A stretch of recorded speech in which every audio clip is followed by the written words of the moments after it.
Good evening, everyone. Please, can you hear me?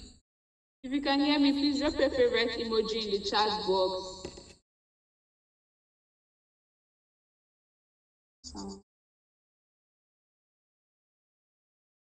Good evening, everyone. Please, can you hear me? If you can hear me, please drop your favorite emoji in the chat box.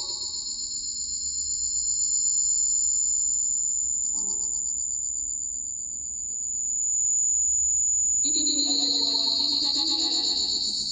If you can hear me, please drop your favorite emoji in the chat box.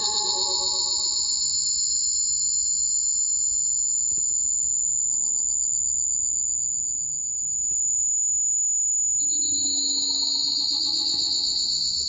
If you can hear me, please drop your favorite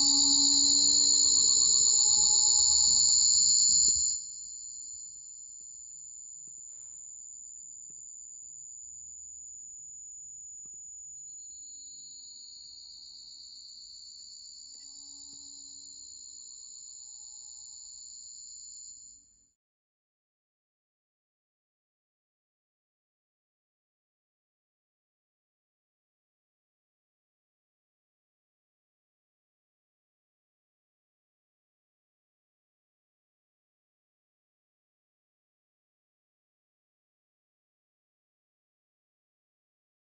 Good evening, everyone. Welcome once again to Cohort 6 Onboarding. If you can hear me clearly, I hope you can hear me better now. Someone said it's echoing. Sorry about that. So if you can hear me clearly, please let me know where you're joining in from. Nigeria, Kenya, Ghana, Cameroon, USA.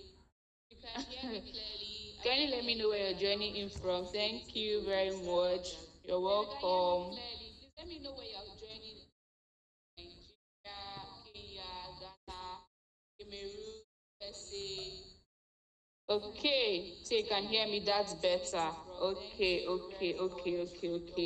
let me know where you're joining in from. Just put in your nationality, or I mean your country rather. Yeah, your country. Let me know where you're joining from. Okay, Kenya, Nigeria, USA, Nigeria, USA. Sorry about the sound. It's going to get better with time. So if you can just try to grasp what I'm saying, you enjoy Nigeria, USA, Nigeria. Wherever you're joining in from, welcome to everyone. Welcome to everyone. We have a good number of you here, which means that we're going to start very, very soon. It's so good to see you guys here. Welcome, Nigeria. Okay, Ghana, US, Nigeria, Colorado, Zambia, Nigeria. Welcome, everyone. So good to see you guys here. So we're going to dive straight to it. This is Cohort 6 Onboarding. If you made it to this room, it means that your application was successful, over thousands of applications that we received. So that's a big plus one. So just clap for yourself in the comment section. Clap for yourself for getting it to this point. Just give yourself a clapping emoji in the comment section. Yeah. Give yourself a clapping emoji in the comment section. It's not easy. It's not easy to make it here. Welcome everyone. Yeah, you can clap for yourself in the comment section for making it to this point. People are still typing where they're coming from or where they're joining in from. It's okay. Nigerians are full in the house. Thank you for joining in, everyone. So we're going to move fast tonight so that we can retire to bed on time. Just go straight into things.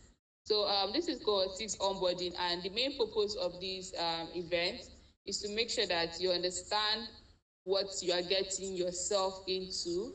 All your questions, or most of them, are going to be answered here tonight, and you're going to get to meet some personalities or some people that you would find in the community. So just sit back, get your seatbelt, and be prepared to dive into it. So the first thing on our agenda for tonight is the keynote address by Ms. Gloria Ojukwu. So Ms. Gloria is the founder of HerTechTrail, and she's also a product manager. Yeah, she's a product manager, and she's also a coach in the academy. She teaches product management. So she's going to be taking us on the keynote address and letting you know a bit more about HerTechTrail and what to expect in this event. Thank you.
Hi guys, please can you hear me?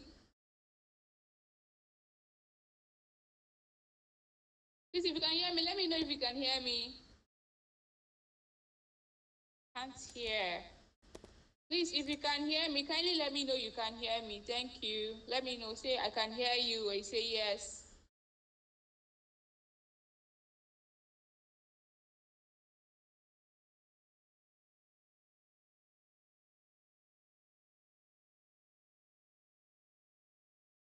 Okay, you can hear me. So Ms. Gloria is going to join us a bit later. So we're going to do something else at the moment. Okay, you can hear me. Please, if you can hear me, let me know. I want to see lots of people saying they can hear me, so no one else will be left behind. Okay.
Good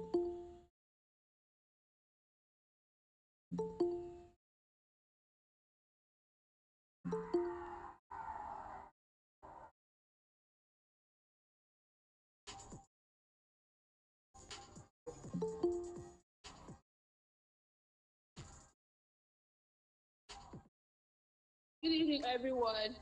Thank, thank you for joining us here. Sorry about the YouTube. We're having some technical issues. Please, if you can hear me, drop something in the chat box. Maybe your favorite emoji, where you're joining us from, the track that you're going to be studying here. Yeah, thank you, Rachel. Thank you, Sarah. Thank you. I hope my voice is loud and clear, unlike before. I'm so sorry for that. Thank you for joining us, everyone. Thank you. Is it not too early to be raising your hands? It's too early now. It's too early to be raising hands. We'll take questions later. You just joined. You want to ask questions already. Good evening, everyone. You're welcome. Welcome. Thank you for joining us. Sorry about YouTube. If you're still on YouTube, you can tell the other ladies to join us here. They should check the WhatsApp group chat for the Google Meet link so they can join us. Here. Thank you for joining us. Thank you for joining us. Thank you. Data analysis. Is it data analysis or data analytics?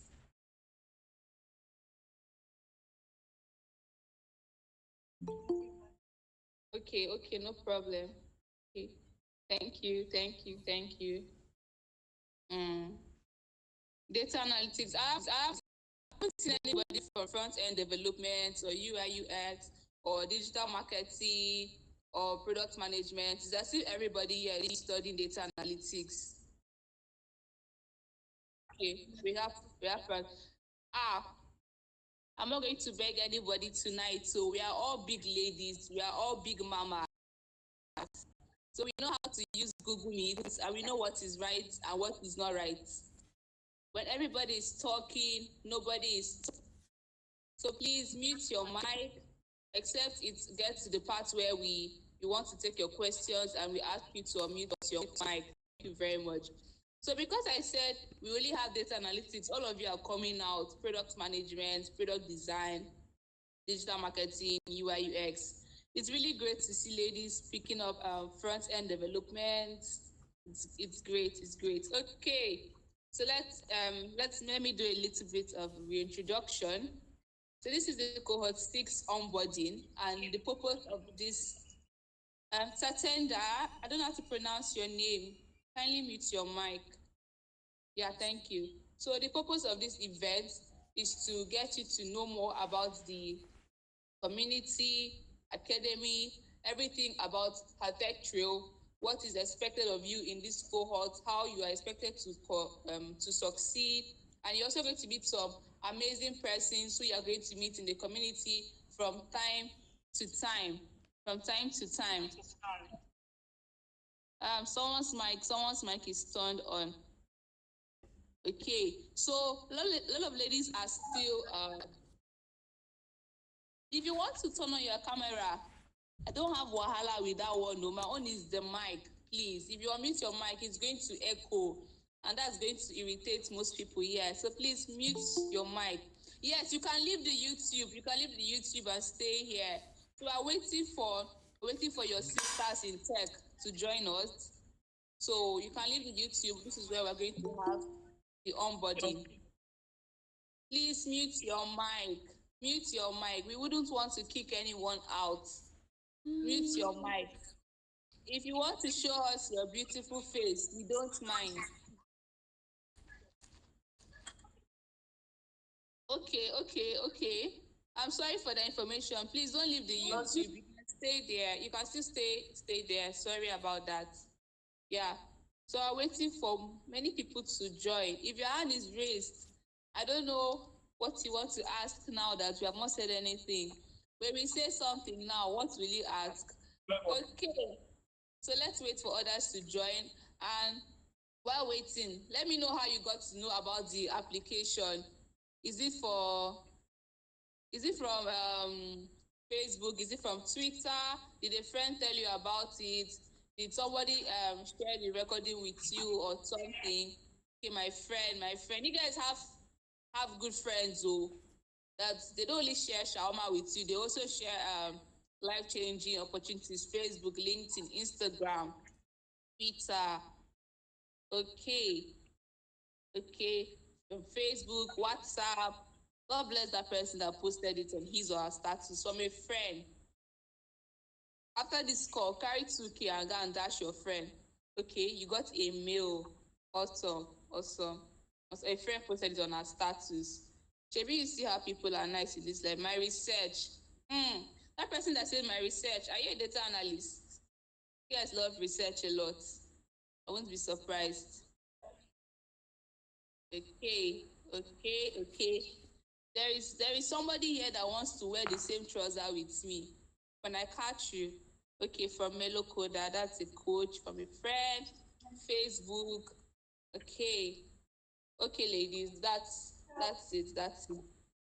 So I hope nobody here is having issues with Slack, and everybody here is in the WhatsApp group chat. If you have any challenge, please state it in the chat box. There are going to be support personnel there to answer your question.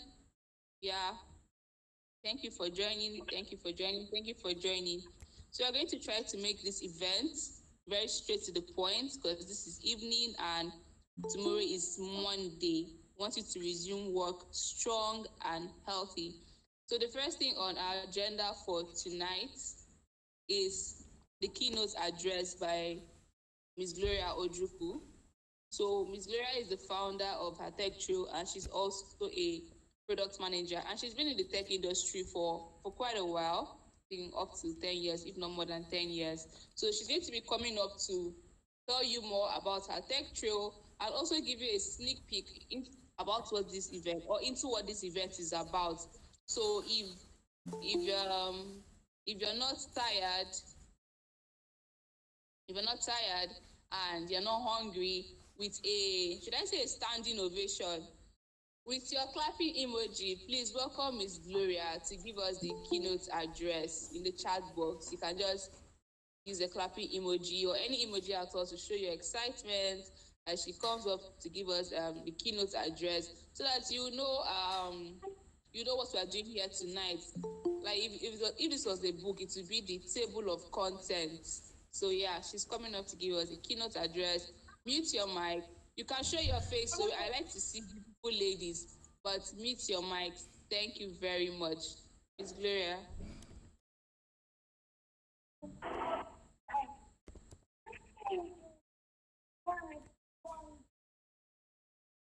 Okay, thank you so much, hi, everybody. Good evening from Nigeria. Can hear me? Just say type Gloria on the chat. Let me know people that can hear me. Can hear me? Type Gloria on the chat. Okay, nobody's here yet. Ready.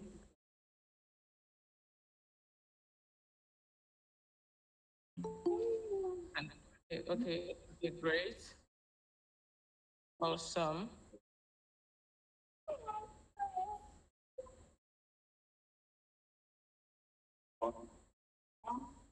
Awesome. So welcome once again to HerTechTrail's Cohort 6 onboarding in the academy. I would say congratulations.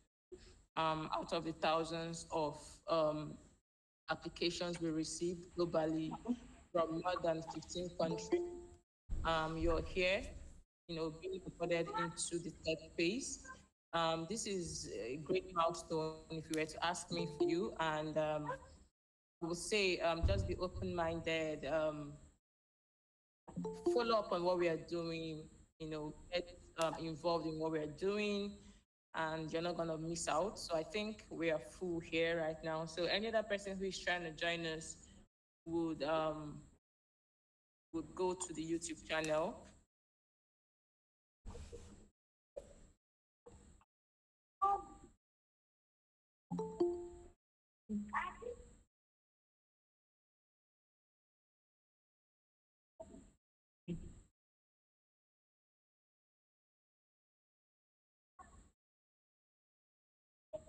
Hi, Miss Gloria. How you Oh, doing? sorry. I think I was muted. So, like I said, just get involved in what we are doing, continue showing up, and basically just be active in what we are doing. Not be left behind. So I was saying, if you have any question, keep your questions. We are not taking questions now. Don't raise your hands. Not taking any questions now. Just listen to the onboarding, what the speakers have to share with you. These are important information that if you miss, it's going to be very hard for you to pick up after now. So just ensure that you listen carefully to what's going on, to what is being discussed. And after the call, we're gonna like have a question and answer session at the end of the call. Yeah. So welcome once again, and we're going to be starting now. So basically, I'm going to be telling you about what we are doing here, what this whole onboarding is all about, what we expect to see from you, what you're going to be seeing from us as well. It's going to be like a partnership where bring what you have to bring, like your seriousness, and other, important things that you have to bring, your seriousness, your enthusiasm, and also we get to pay, bring our own part, and everything is going to work. So the theme of this event is the now tech, right? The now tech. What does that? What do you think when you hear that phrase, the now tech? So tech is something that is very evolving. Tech this month is not the same as tech today. Even tech last month is not the same as tech today. It's one industry that very like evolving, like per minute is evolving. And I hope you can still hear me. Leave a hi on the chat if you can still hear me. Let me know people who can hear me. Can you hear me? Awesome, awesome, awesome. So, like I said, tech is something that is very evolving. The way you tech the last time, let's say 1 month ago, is not the same way you're going to meet tech today. So that is one reason why, if you're going to be in tech, you're going to be ready to evolve. You're going to be ready to always learn new things. You're going to be ready to always stretch yourself. So it's not a skill that, once you learn, let's say you're learning web development. Once you learn web development, your brain is going to be open, and everything about web development is going to just be put into your brain, and then that is it. No, it doesn't work like that. It's something that, if you know A today, for you to be relevant tomorrow, you have to know A plus, right? So that is how it works. Generally, I'm going to be sharing more stories, or what I'm going to be talking about is going to be revolving around mostly stories, and these are like real stories, like real life stories. So it makes more sense and it can resonate more with what I'm going to be saying. So I started tech more than 10 years ago, and tech in itself is not a means to an end. It is something that, just take tech as a tool, right? Just give me 1 minute.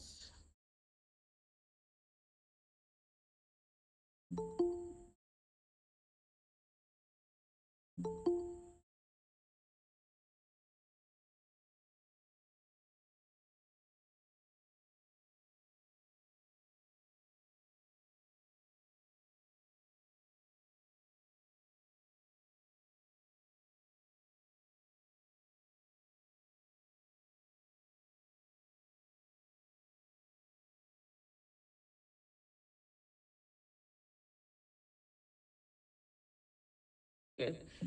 So sorry about that, ladies. So like I was saying, we way tech was as at 10 years ago is no longer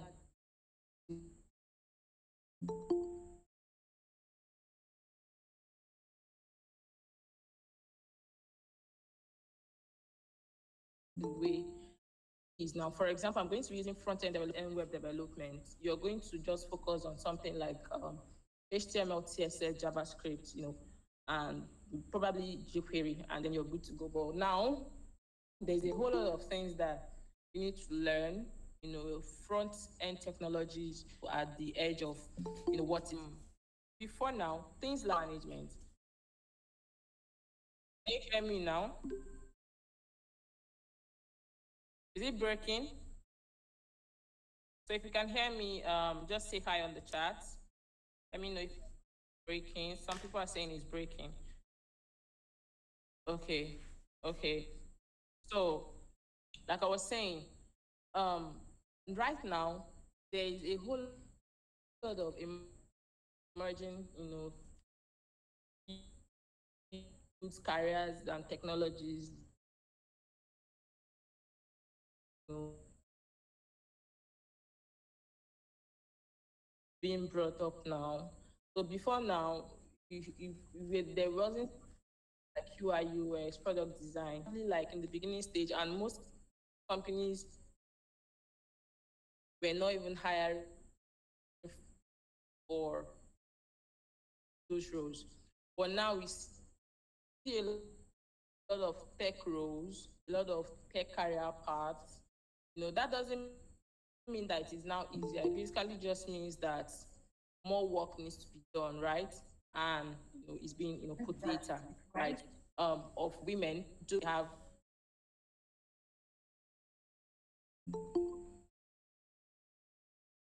So like I was saying, I said before now, right?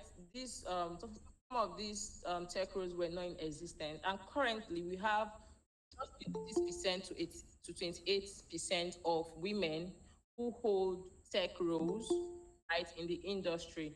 And out of these 26%, just about 3% of them are Black African women, right? So it means that as as um as a society, if I have to put it that way, we are lagging behind, because imagine out of 100%, you only have 3% high on the table to grab. So a whole lot of things have been affected: the economy, um, the lifestyle, the standard of living, everything is being affected just because of that, statistics. So what are we doing to ensure that, we don't keep missing out? There's a whole lot of things that happen positively when, people like us grab the opportunities, such this kind of opportunities from the table. And this is not going to be only beneficial to us, it's also going to be beneficial to the society at large, beneficial to businesses, beneficial to the economy, to the economy. So HerTechTrail community. So I'm going to be giving you a short history of HerTechTrail community and then the academy. So we now try to connect the dots about, how we got here and everything. So HerTechTrail community was founded in 2019, right? And we started like from a small group here in one city. And then we started having a lot of, attractions from organizations and individuals who resonate with our vision, So right from then till now, we have also launched academy. So the academy is basically what brought you here. I think one of the speakers is going to tell you the difference between the academy and the community. But the academy is a branch of our community, and we are just focused on ensuring that Black women have access to to tech skills without any barrier. So currently, if you have made your research, I believe some of you might have made your research, or some of you might have not. But if you have made your research, you will know that learning a tech skill is very expensive, right? I'm going to be speaking globally right now. So you know that learning a tech skill ranges from at least $200 to $3,000 or even more, depending on the part of tech that you want to get involved in. And I'm not even saying this as a one-time payment. Some of these are recurring payments that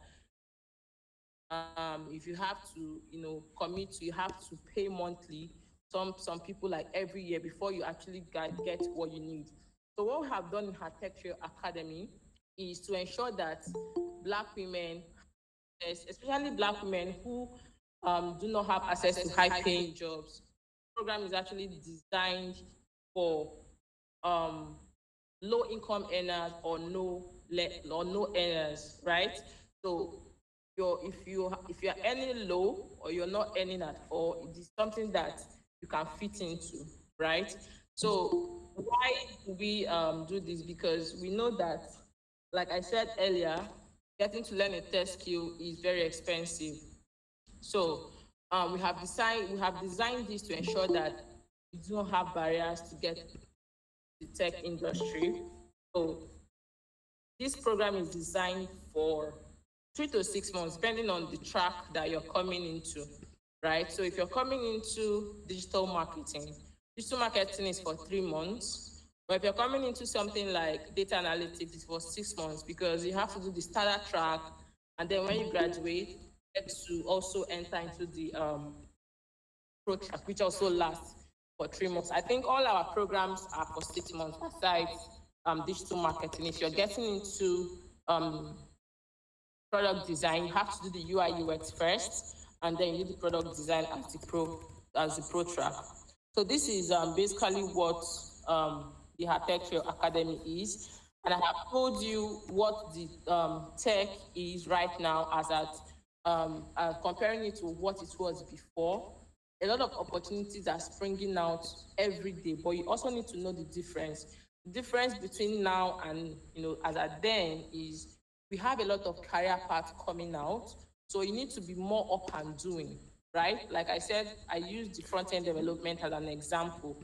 If you were to do front-end development last 6 years, you would basically just need to do something like HTML, CSS. If it is front-end, right? HTML, CSS, JavaScript, jQuery, and you're okay. But right now, a lot of technologies are coming up, which makes the work easier. And also, making the work easier does not mean that you no longer have to work harder. In fact, now you have to work harder. But another thing that makes tech interesting these days is that you have a lot of resources, you have a lot of people who are willing to help, and you find those kind of resources in HerTechTrail. Prior now, one of the major challenges that we had, like for us who started like 10 years or more than 10 years ago, was the lack of role models, the lack of mentors, the lack of coaching. If you, like I said, you will not, even if you have the money, you will not even see where you're going to learn, except you want to go to a university, like do it as a full-blown degree. And some of the courses you learn from a place like this, you might not get it in most of the universities. So right now, you have better platforms, you have better resources, you have better opportunities. Before now, nobody will come and do it for free. Course for you to come and learn, right? But right now, because of the support you're getting, the kind of environment, a lot of people are beginning to make it. People who started earlier, they are now giving back to the community. They've made some kind of impact, and they're now giving back to the community, because one of the things that also helped us then was also community, even for the fact that it is not as very resourceful as it is now, because it was just few people that were doing it then. But right now, you have more opportunities, you have more resources, you have more people willing to give back, without expecting, so much in return and all of that. So basically, I'm going to be welcoming you once again to HerTechTrail Cohort 6 onboarding webinar. And this is my keynote speech. I hope this has given you a glimpse of why you're here. As we carry on in this onboarding, you're going to get more light, you're going to have more of your questions answered. But remember, we are not taking questions now until the end of the webinar. So thank you. And you're going to listen to me again before we call it a day. So thank you. I'm going to be handing over to the moderator, Idongishi. Okay, thank you so much, Ms. Gloria. So if you enjoyed what Ms. Gloria was saying, you love what you heard, and you can't wait to listen to her again, just drop your favorite emoji in the chat box to show your appreciation. Okay. It seems like most of you did not enjoy the talk because I must say, okay. Okay, so I'm going to be should I say the first speaker or second speaker for today? Yeah, so I'm going to okay, thank you guys. So before we begin, let me introduce myself. My name is Idongesit Akpan. If you have a hard time pronouncing it, you can just call me ID. A little backstory about myself. Last year, the ASU strike began in February, and a friend of mine, like most of your friends did, sent me a link to sign up for a program called HerTechTrail, and I signed up for it. And I took the digital marketing course for 3 months. And after 3 months, I applied for a role, and I started working or volunteering as a community manager, which is till today. So today I'm going to be letting you know about the community, or what the community is about. The people say they can't hear me. If you can hear me, please let me know. Say hi, I can hear you. Hi, I can hear you. Hi, I can hear you. Okay. So if you can't hear me, probably it's your network. Okay, you can hear me. So welcome to the onboarding. And as the community manager, I'm going to share with you everything you need to know about the community. But before I begin, can like at least 3 to 5 people in the chat box tell me what they think the community is, what it's about, who is it for? Just 3 to 5 people before we start. So I'll see if we can just skip this part, or I really need to talk about the community. What's the community about? Okay, it's about connecting. Is it only about that? Okay. A community for women to support each other, for men who are into IT, it's about mentorship. Okay. So if I carry all these responses, and let me just say all these responses are ingredients. So if I carry all these ingredients, I'll be able to cook a full plate of jollof rice. So let's just dive straight into it. Okay, who are we, or who we are? HerTechTrail is a home to all African women seeking to acquire tech skills and connect with other females with like interests.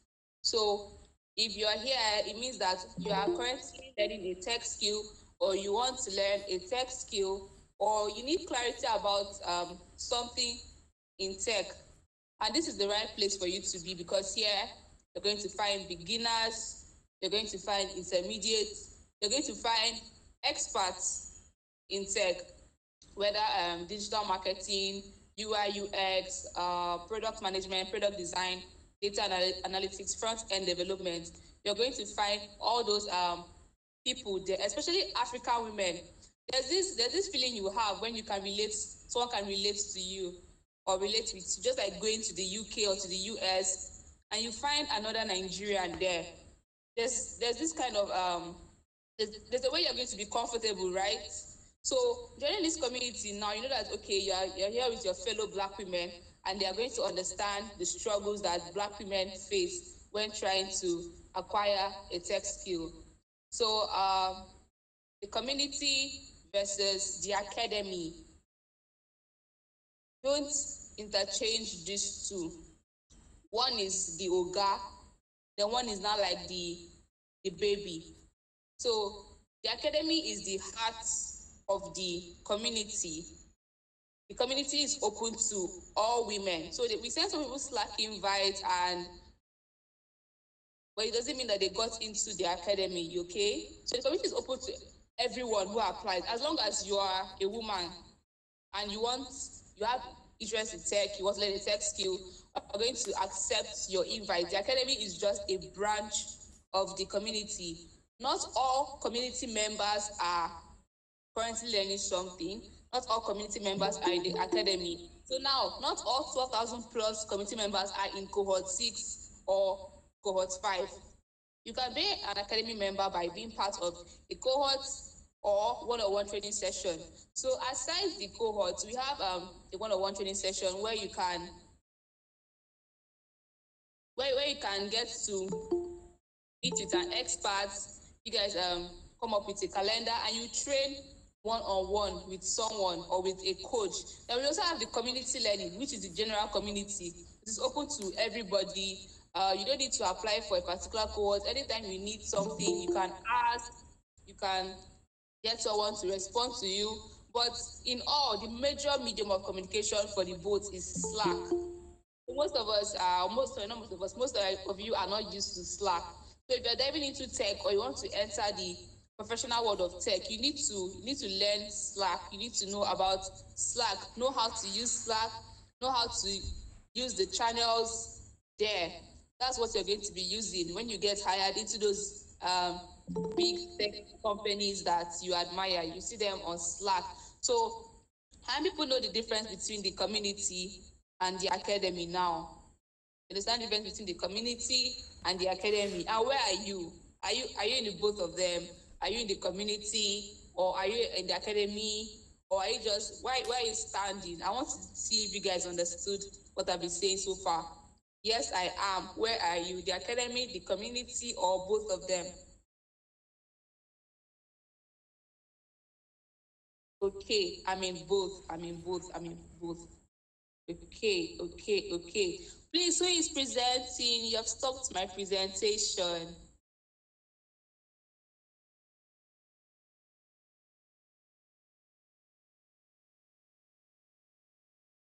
Okay, I'm in both. Please, can you still see my screen? If you can see my screen, please let me know. Splendid. Please turn off your screen. Thank you. Thank you very much. Please, can you see my screen? Please, if you can see my screen, say, yes, I can see your screen. Okay. You can. Please don't unmute your mic. You guys are confusing me. Some people are saying yes, some people are saying no. Now I've turned it off. Okay, please hold on. Let me put it back up. Let me put it back up now. Just give me a minute. Yeah, I removed it because people said they were not seeing the screen.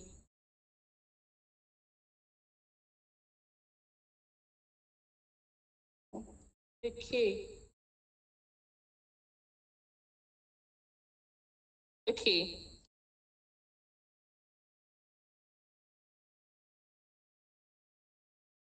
Okay, so we've moved from here. And we are now here. So you must be asking yourself, what am I doing in this community? What can I get from this community? Okay, so there are a lot of things going on in the community, and there are a lot of things you can equally benefit from the community. And I'm going to take each point one by one. So first, we have the Twitter space. This occurs every month, where we get to discuss useful topics in a particular tech industry or just the general tech industry. So if you're a fan or you're not a fan of Twitter Spaces, because if you don't love Twitter Spaces, you're definitely going to love our own, because the kind of speakers we bring in and the topic is sure to keep you glued to your phone screen. So we have Twitter Spaces, we have track challenges. So when I say track, I'm referring to what you are learning or what you are doing. So if you're studying data analytics here, your track is data analytics, starter or pro. So if someone asks you, which track are you in? Don't just say data analytics. Try to specify which of them, because they are two. So you can update your Slack bios after this call to your track title. There is no product design beginner or pro. It's just product design. So you have track challenges such as 30 days of code, 30 days of data, 30 days of content, and other things. So from next month, we're introducing a program called Tech Trailer of the Month. And this is for academy members to showcase what they are learning. They're going to show up on social media. They can decide to write articles about it. And at the end of the month, we're going to highlight like 5 people going to publish their works on the blog, and we're also going to reward the best person with a cash prize for their data support for the next month. So this is starting next month. And if you're just a community member, you can still join the program by sharing what you're currently learning, sharing your works. If you're building something, build online, show up in public. Moving on, we have the data support. So data support is where we give certain people data to aid their learning. This mostly goes on in the academy, and Claire will share more about this. But let me just give you a sneak peek. So data support for the academy is when every week we select proteges of the week. But let me break it down. Students of the week. These are people that performed remarkably well in their class. So we give them data to encourage them to keep showing up and to keep them through the next week. We provide them data for the next week. So there are different aspects of data support where you can get a weekly one, a weekly reward, or a monthly reward. I've already talked about the tech trailer of the month. We have job opportunities and placements. So depending on your activity or your activeness and also your performance in the cohorts, we can put you at the top of our list, or we will put you at the top of our list, so that if we need a digital marketer or a designer one, they'll be like, oh, remember Chisom from digital marketing that did this, that did that. Let's bring her in and ask her if she's ready to work for this company. Laptop support. Laptop support is done every quarter of the year. It's done every quarter of the year. So you understand how hard it is. How hard it can be to start a tech skill, and you don't have a laptop. It's quite discouraging. When I started out, I didn't have a laptop. Well, thanks to the first laptop support program, I was able to get one for myself, which I'm still using to now. So you have laptop support programs where we open it to not just our community members, to every black woman within Nigeria who needs a laptop, and we go through the applications and we pick selected person. Then we also give you a platform to showcase your talent and skill. So if you're a writer on Medium, you write about your progress on Substack or anywhere, or you're building something on GitHub or Figma, you can share your work with us. Like, hi ladies, I just did this. Kindly repost, kindly tweet, or you made a Twitter thread that will be beneficial to the community. You can just drop the link and be like, our channel, I just did this. Kindly show some love and all that. But don't be the person that is always dropping. Also be supporting others. Don't just take. Also give. The community is also somewhere you can network and connect with amazing women worldwide. So it's not just Nigerian women. We have Ghanaians here. We have people from America. We have people from Europe. Plenty places, lots of places. We have diversity in this community. So be prepared to meet new people, learn new things. You're gonna hear some accents, so you have to get used to it. So we have some Kenyans here. Hello. Then please know that community perks are most likely to be given to active members. Let me explain that. So you just be in the community, you're hiding in your little shell. When something comes out, you just go and apply. Then at the end of the day, certain winners are announced and you take offense.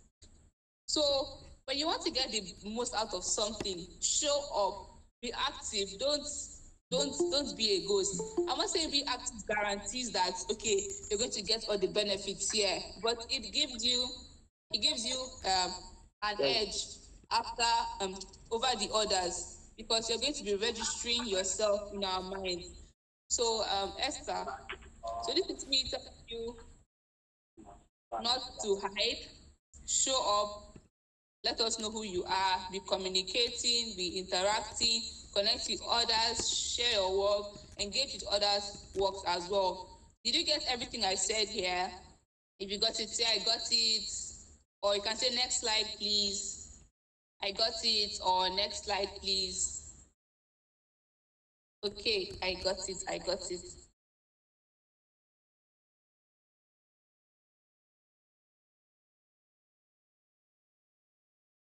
Okay. Well, next slide. So we are moving on to the community do's and don'ts. Can you see that page on your screen? Community do's. Still showing community activities and benefits here.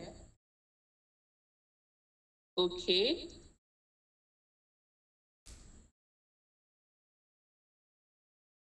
Can you still see my screen?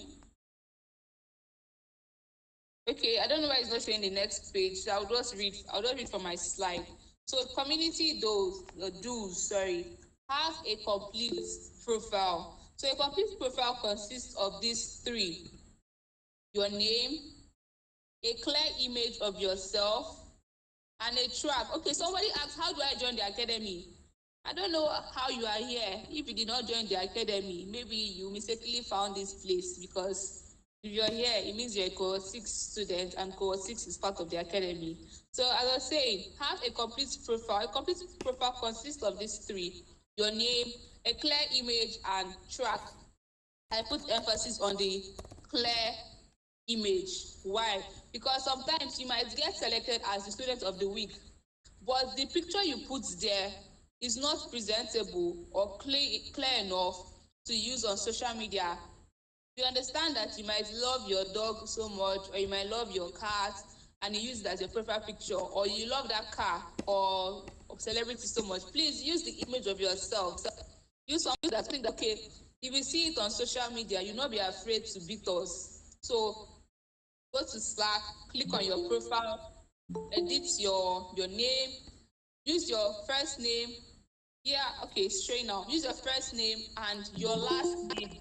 Because sometimes you want to maybe highlight it for something, and we are seeing funny names like it's Miss Cute Bay or Presh this. Use the name that your father and mother gave you. Use the name that's on your birth certificate. Use the name that you used to register for this.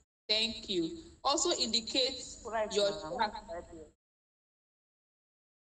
Also add your track.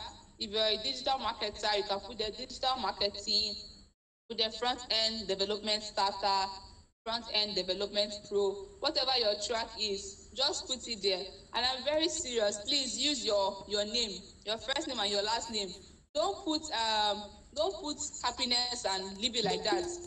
You are not the only happiness in this world. When other people gave birth to girls, they were also thinking about happiness. So if your name is Happiness Obi, put Happiness Obi. So please add your name and your son name.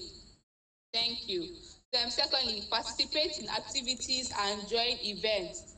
Let this onboarding event not be your last event, please. I want to see you in other events, in digital spaces. I think from next month or this month, we'll start having monthly community hangouts to see how you did during the month. If you have any challenge, if you have any story to share or any question to ask. Be respectful in communication. Understand that things are going on in the world. Everybody is angry. Everybody wants to give everybody hot. But please, before you talk, think of the other person. How would this person feel? Have empathy in whatever you're saying. Just try to think about the other person. All your questions are going to be answered towards the end of this session. So please kindly wait. Connect with others. I already talked about this. Make your sub community your home. So in the Slack community, we have you will see channels like hashtag general communities. The general communities is where general announcements are made, and to control the traffic, only admins can post there. So there are other communities like Random, Code Corner, Design Community. So if you're a digital marketer, you go to marketing community. If you're a designer, UI UX or product design, you go to the design community. report any form of misconduct to the community managers. I know that when we were young, when you report somebody to the teacher, they'll call you report card. But this one, nobody necessarily needs to know that you're reporting. You can just come to my DM and show me something and be like, I don't think this thing is allowed here. Please check it out. And I will respond as soon as I can. So if you see anything that doesn't look normal in the community, please be sure to report it. We are trying, or we want this space to be healthy and safe for everyone. We don't want anyone to make it a toxic environment. Be open to learn and share. So there are going to be a few things you're going to learn, you're going to unlearn and relearn. And you're also going to share with others.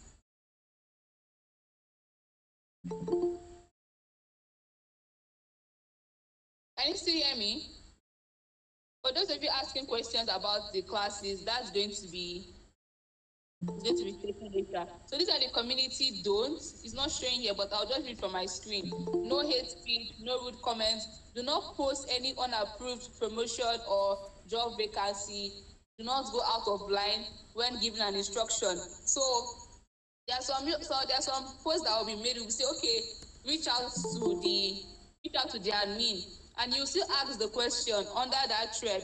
So you don't know that there are a lot of questions coming in, and now your question might get lost or your concern might get lost, and we will not see it. So if you post something and say, okay, reach out via this, please reach out via that channel you were instructed to. It's for your own good. Thank you. Okay, and to the last slide. Okay, we are happy to have you with us. You can reach out to me if you ever need anything. And for your tracks, we have community managers there that are interested in talking to you and handling your challenges. So that's going to be all from my end.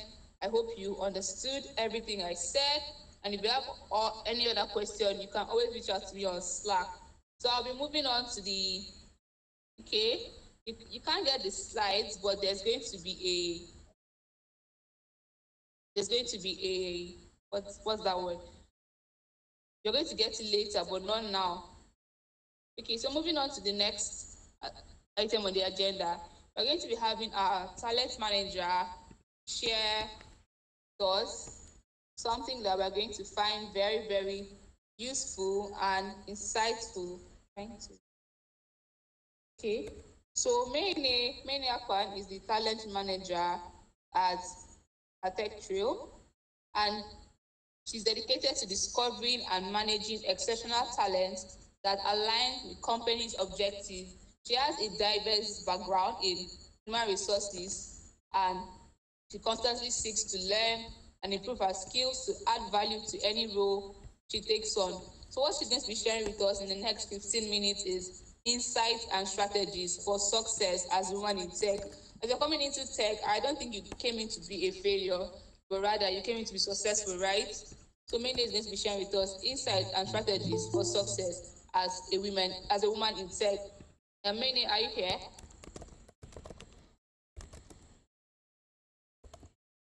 Yes, I'm here. Good evening. Okay, I'm going to give you the floor. You're welcome. Okay, I'm sharing my screen already, so please, if you can see my screen, type yes in the comment section.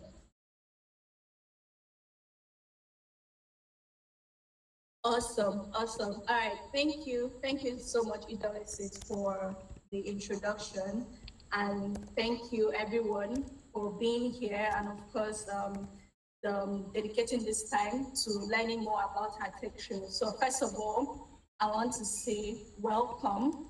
I'm going to call you future tech leaders. So welcome. A round of applause. You've made it here, and this is going to be the beginning of an awesome tech career. So as you embark on your exciting journey with HerTechTrail Academy, of course, I'm really thrilled to be celebrating this onboarding with you. And I want to say that as a talent manager here at HerTechTrail and someone who has years of experience in the tech industry, I have witnessed firsthand the transformative power that education and skill acquisition, and also being part of a community has done for individuals who get themselves or who want to be in tech. So your decision today to join this tech academy puts you on that path to success in the tech world. So I'm excited to see the amazing things that you are going to accomplish. So once again, welcome. So first of all, let me start by asking, because I'm really sure that you didn't just wake up and decide I want to join HerTechTrail, right? You must have gone through so many resources. You must have done your research. You must have, for you to choose to say, okay, I'm going to start a career in data analytics, or I'm going to start a career in software development. There's something that must have brought you to that conclusion or to that decision. And along the way, right? Someone said I'm breaking. Am I clear? Is it better? It's clear. Okay, so I can go on. I want to be sure majority can hear me. All right, awesome. Okay, so I was saying that before you made your decision, or before you got to this, got here to HerTechTrail Academy, you must have done your own research, gone through a lot of resources, and then you finally made the decision that you want to get into a tech academy, and you got into HerTechTrail. So I want to ask, right?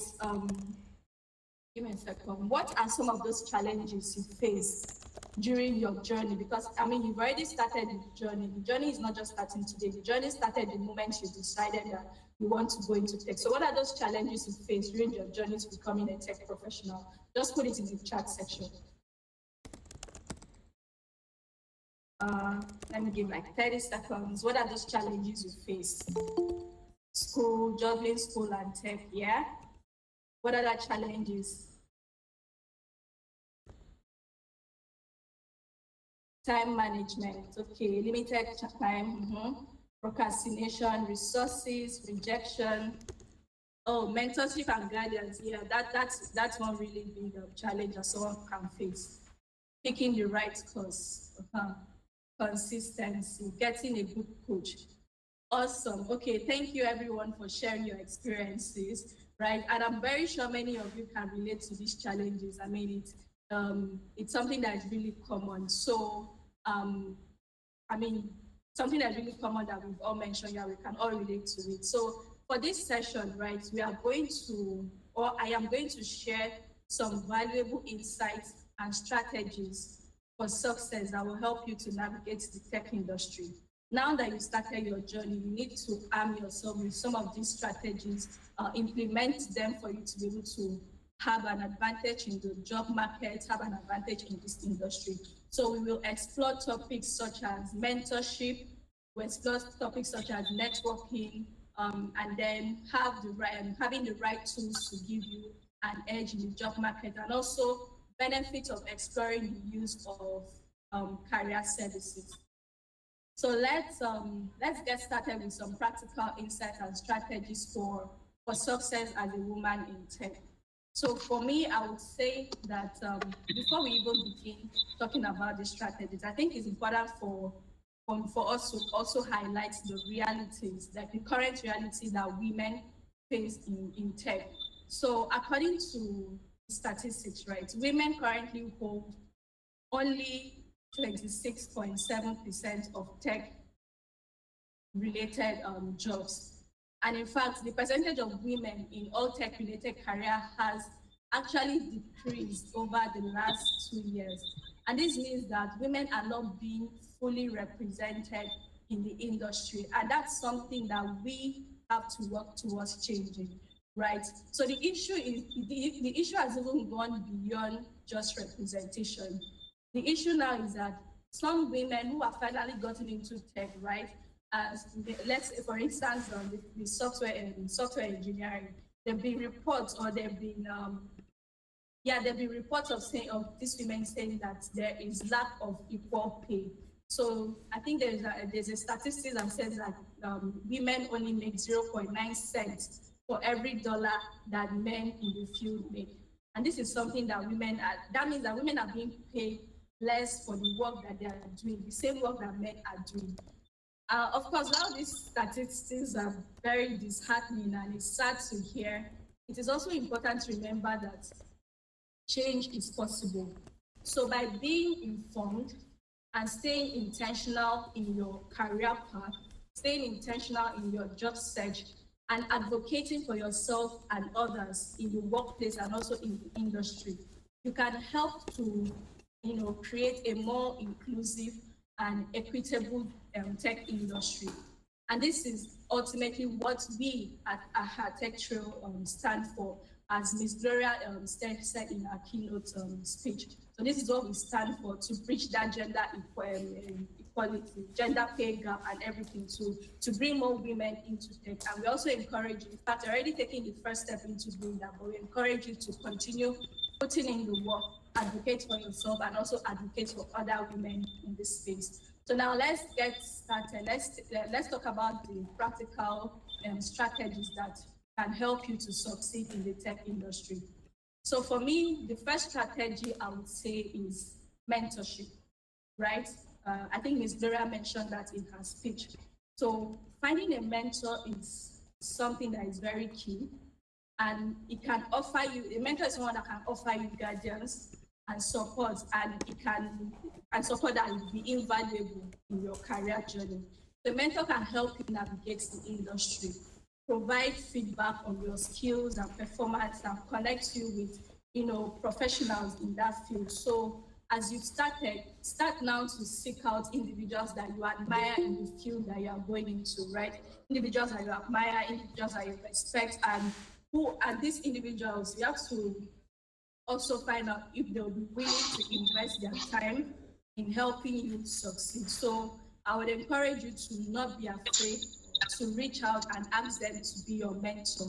So as you're starting now, this is the perfect time for you to, reach out to a mentor that will guide you on your career path. So there are so many ways to find a mentor, right? Such as through networking events or industry conferences or online community like HerTechTrail. So you can really take advantage, the internet is something that we all have at the tips of our hands. So take advantage of that, do your research, look for events that you can attend. Sometimes that doesn't necessarily need to be a physical event. It could be a virtual event. And you just attend those events, listen to the speakers. There might be someone there that you admire their work, and you can reach out to the person to mentor you. So for instance, you can attend meetups or events hosted by organizations that organize this meetup. So these organizations, some of them offer mentorship programs. And in this mentorship program, you can find and connect with experienced professionals in the line of career that you are going into. And because these people are already signed up to that organization as mentors, they will be more than open and willing to share their knowledge and experience with you. So that is one of the ways that you can, connect with mentors. Another way to find a mentor is to reach out to professionals on LinkedIn or other social media platforms. So some people may not really be conversant with LinkedIn, but maybe Facebook is where you're really active, or maybe Twitter is where you're really active. So you can start seeking out professionals in those platforms and looking for how to, reach out to them on those platforms. So look for individuals who work in your area of interest, who hold a job that you aspire to have someday, and send them a message, just a simple, polite message expressing your interest in their work and asking that, if they will be willing to be your mentor. I think there's someone that has their microphone on. Please, can you mute? All right. Lillian, I think your microphone is on.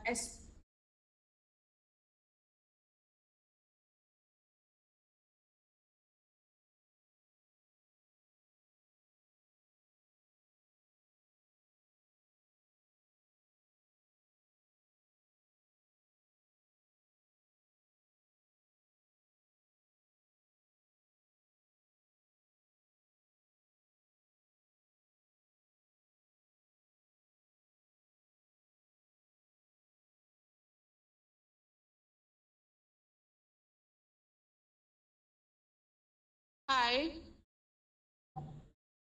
Okay. I think mine is having network issues.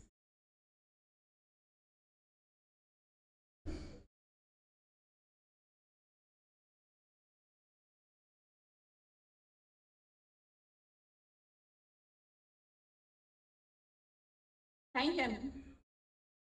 Yes, I can hear you. Okay. So can someone just type the last thing they heard?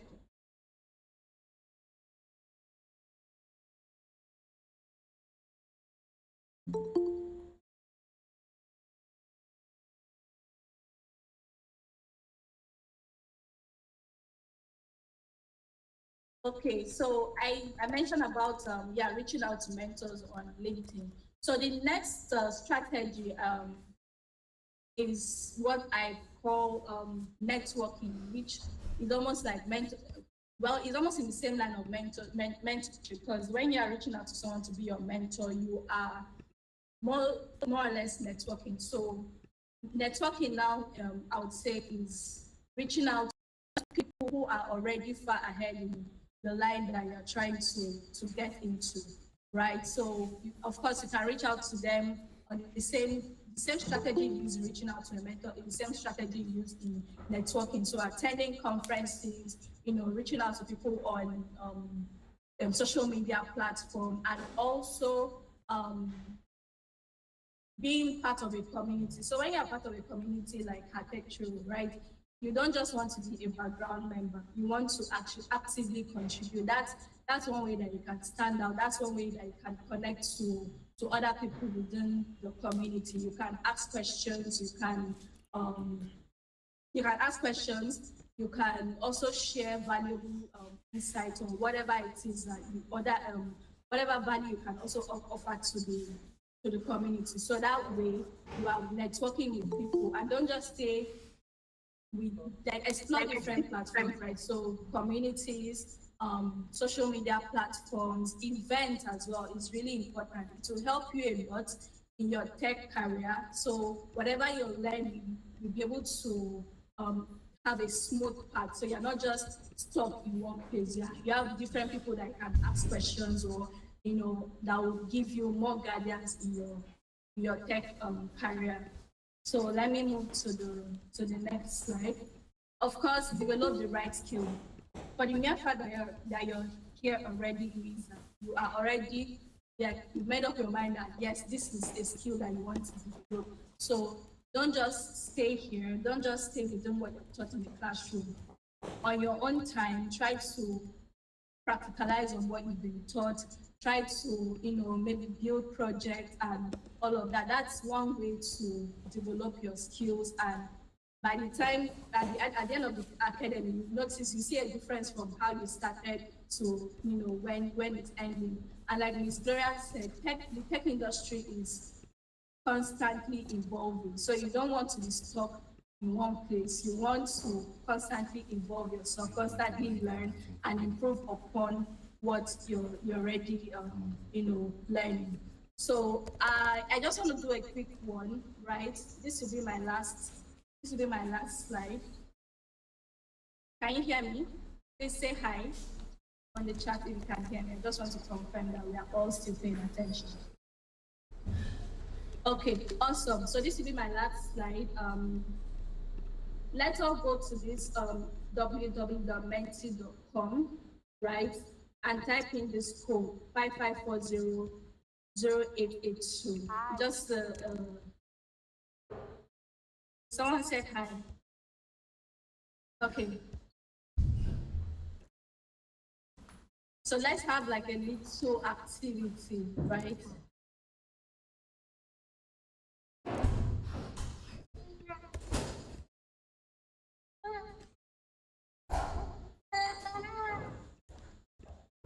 Please let me know if you've gotten there. You can type it in the chat section.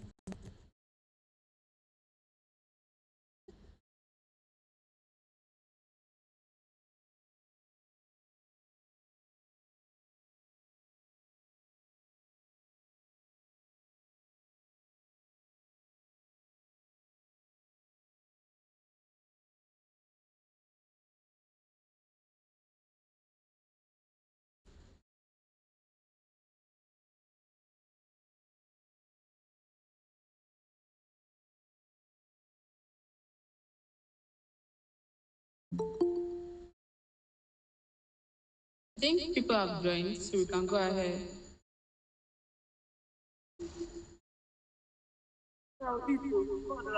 Okay. Give me a second.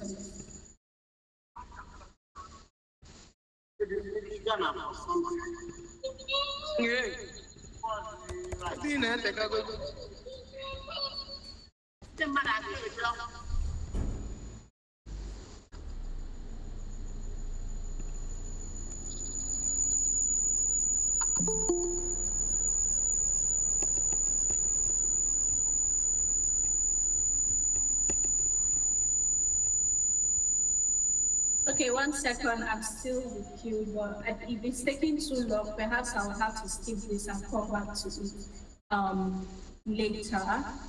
I don't know why it's not moving from here. Okay, perhaps we'll come back later. So let me go on to conclude my presentation so that I don't take up the time for other speakers.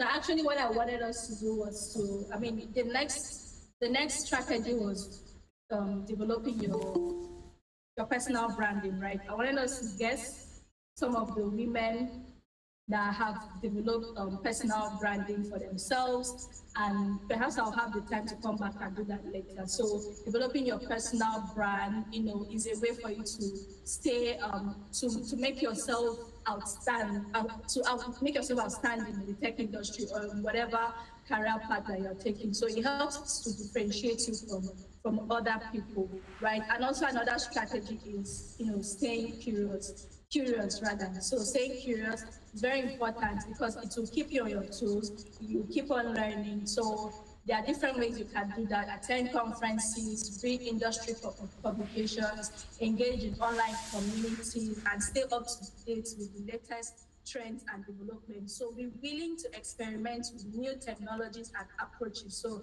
not everything that don't just stay stuck in everything that you're being taught in classroom. Do be curious on your own, explore different things. Don't be afraid to take risks and try new things. So, and this is something that is really essential. So I'm going to just mention one example of someone that was very curious in her, career path. This lady, Rashma Shwajina, or if I'm not pronouncing it right. So she's the CEO of Girls Who Code. And, she is someone that came from a political background, and due to everything that she found out when she was a politician, she found out that women were underrepresented, there was gender gap in the tech industry. And so she took it upon herself to, come up with an organization that was train girls how to code. So this is someone that was in a completely different field, but because of how curious she was, she wanted to make change. It got her to where she is at the moment. So, of course, the last but not the least, leverage career services. I'm sure you must have seen different organizations that have career services, or even universities that have career services where they can help you to create CVs that will make you stand out, create cover letters, or even, help you with interview preps. So these are some of the things that you can do, to some of the strategies that you can implement to help you stand out and be successful in your tech career. So resume and cover letters. So I'm trying to rush here because of time limitation, but these things are things that you can implement. So sometimes you might think that, I'm going to go on Google, I'm going to just do some kind of research or copy and paste and use a template that's online. But if you actually use the services of someone who is skilled in this area, someone who looks at resume every day, they call them career advisors, they would actually be able to help you craft your resume in a way that you may not even have thought of, right? You may, like, just telling them your experience, telling them what you've done before, they'll be able to craft it in a way that once you apply for jobs, your CV will make you stand out, and even helping you do like mock interviews, right? So that you're able to stand out when you're having interviews or during interview session. And I think another advantage of having a mock interview or having interview prep session is to build confidence, because I can imagine like going into a new career path and you've never interviewed for something like that before, right? But if you had had the opportunity to have like an interview prep session or mock interview or something like that, it will have built your confidence so that there's zero chance or very little chance of fumbling when you're having this interview. So even LinkedIn optimization, just having those like more expansion or more visibility on your LinkedIn profile will help you, give you an advantage and give you an edge. So in summary, I have mentioned that, for you to be successful in the tech industry, it's a lot more than this, but these are just like the key ones.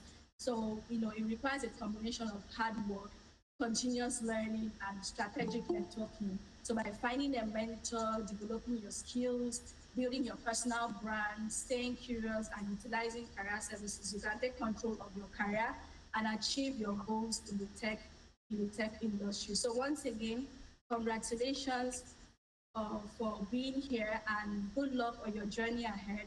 And I believe that you have what it takes to succeed.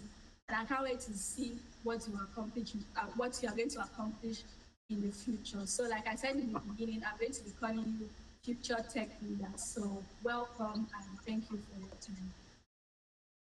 Thank you so much, Mini. If you enjoyed Mini's session,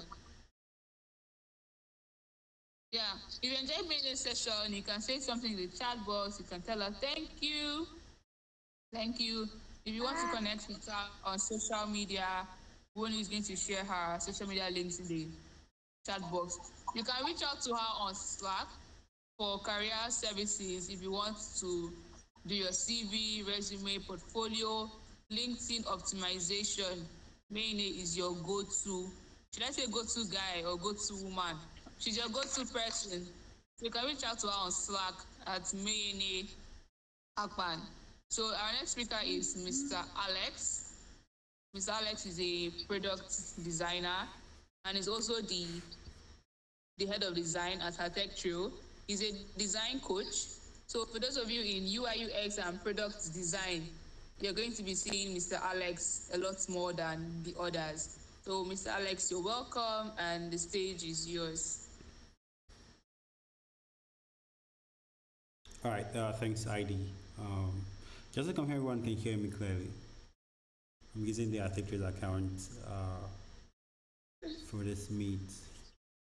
If you can hear me, just put a yes in the chat.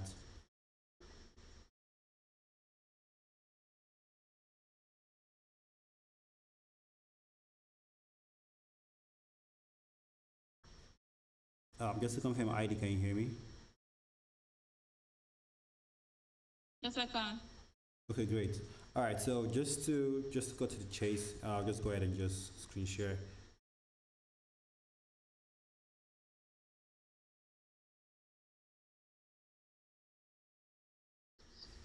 All right, so I believe everyone can see my screen. Just to confirm, let me see. My screen is not up. Okay, it's coming up. All right.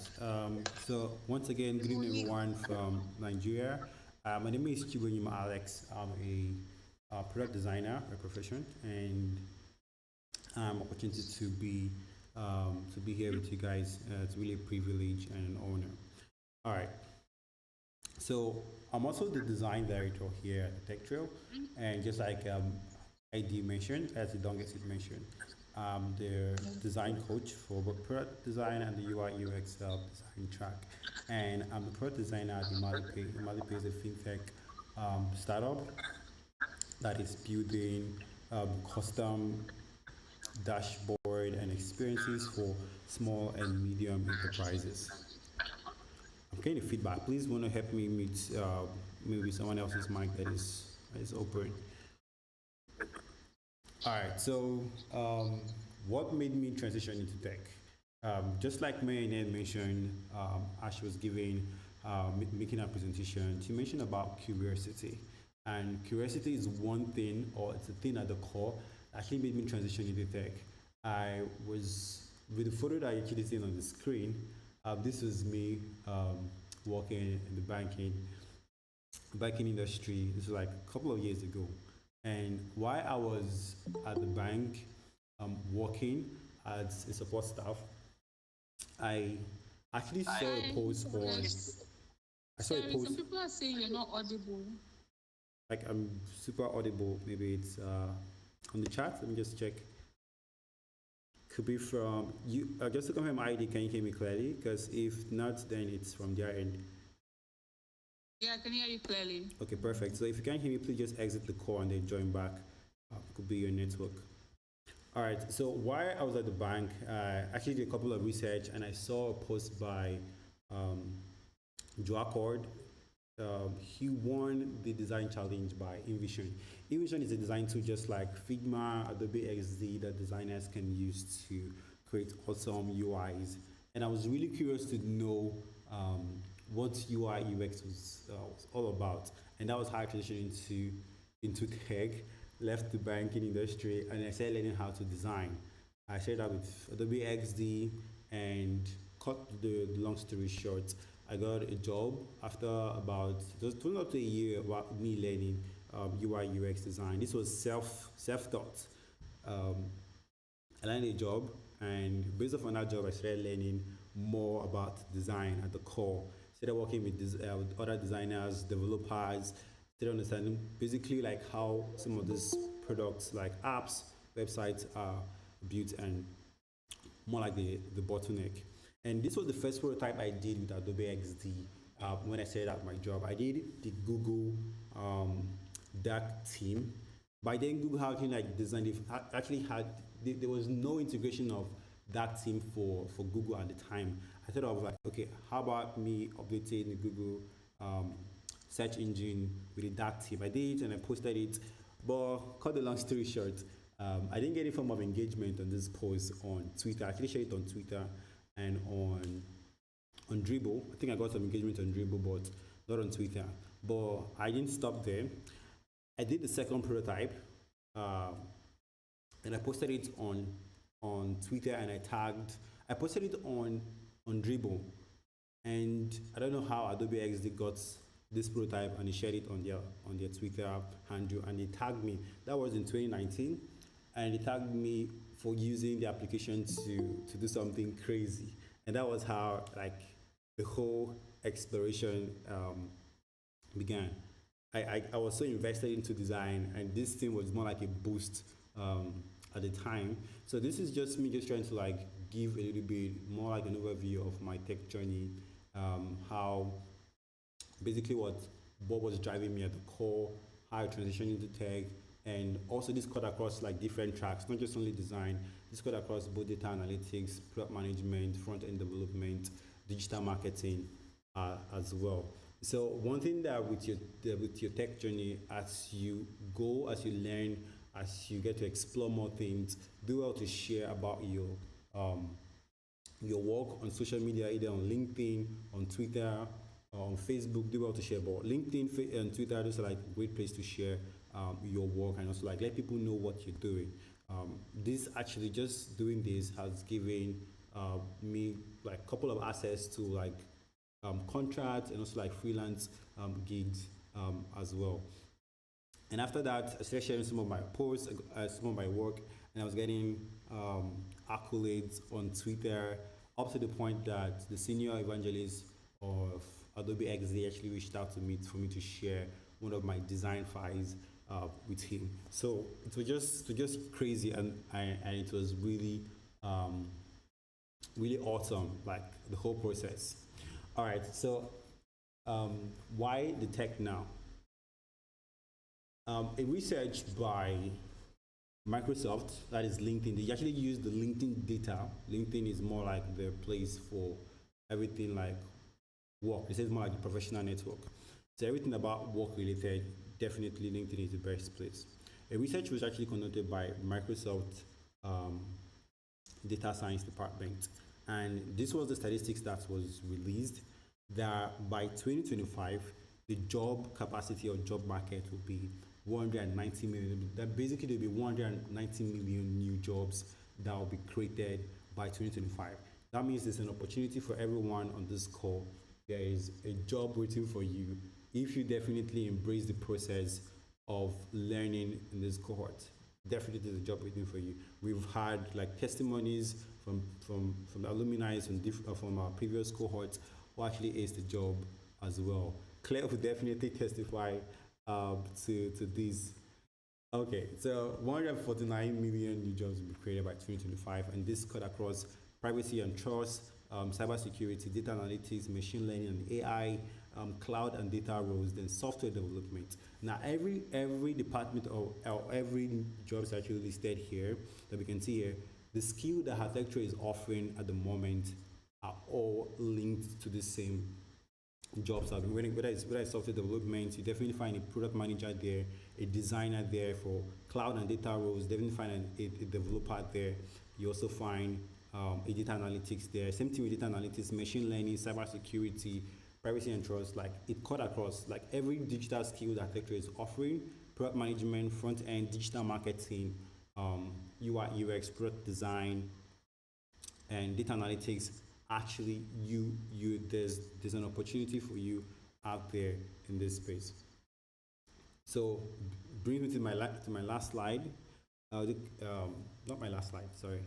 There's an opportunity for everyone in the tech industry, and I'm speaking to everyone on this call. Everyone has been onboarded into the academy. So I'd like to show us some interesting numbers for tech job. And also, this shouldn't be like your motivator. I actually joined tech without even thinking about the money side of it. I started out my design journey. If I should tell if I should tell you guys the salary I was being paid in my first role, some of you be laughing, but it's it was worth it. I actually look back and I'm grateful for taking that step, transitioning to tech. So the numbers I'm going to show you in the next few slides shouldn't be something that should be your motivator or should be the core reason why you're learning this tech skill at the time, right? So it should be something that maybe you can just keep out there as, okay, when I'm this good, this is what I should be aiming. But one thing that you should definitely look out for is you being curious and also like being open to learning new skill, transitioning to like to make sure that you get a slice of the tech job that is out there, right? So moving on to my next slide. So for digital marketing, the average salary for a digital marketer is $61,000 per year. That's the average salary for a digital marketer. So if you're learning digital marketing or you're transitioning to digital marketing or you're enrolled in this cohort or you applied in this cohort and then you got accepted, for the average salary of a digital marketer is $61,000. And if you're to do the math to convert with the current dollar rate, you definitely know what this figure is all about. And for a professional, someone like on the high side, basically you're earning about over $100,000. That's for digital marketing. So, and also this number shouldn't be the reason for some of us. It's okay. Digital marketing is paying more. Let me transition to digital marketing, or UI UX is going to pay more. Let me transition to UI UX design. No, you should definitely know. Basically, you know yourself. And if you don't, in the course of the week, you definitely know the spot that you should fit in, right? So if you're good with digital marketing, it's something that you want to explore. If, for example, it's product design or UI UX that you want to explore, it shouldn't deviate. It's okay. Based on the salary, the average salary, I should learn front-end development. Meanwhile, what you're really good at is digital marketing. It's going to be really frustrating for you making that switch because your mind is not prepared for it. You're just using one motivator, which is not passion. You're just motivated or you're making that decision based off on the figures that you're seeing. But one thing that at the core that needs to be a motivator should be you driven by the passion to learn something, and it's something that you're really passionate about. For some of us here, what we applied for is digital marketing. It could be what we are really passionate about. It's maybe front-end design, front-end development, or what we are really good at is product management, right? So also the opportunity for you to make those switch will be available. I think it's a very short period of time. Either Gloria or Idonges is going to explain more in that regard. All right. So moving on to the next slide. That's UI UX design. Please want to help me meet the person that's actually person's mind that is open, so we don't get distracted. Okay, so for UI UX design, the average salary for UX designer is $88,000. And also for a professional or someone who is a senior or a lead UI UX designer, the average or basically the average is $150,000. Also, if you do the maths, you definitely figure out like what this is about. So UI UX designers actually have a very vital role to play when it comes to product building and development. Okay, so moving on to the next design, front-end development. So for a front-end developer, I think I missed this figure. It's 62,000, and the highest basically is 175. And for data analytics is 70 for an average, and the highest for a lead or a senior is 109. And the same with product management. Product management,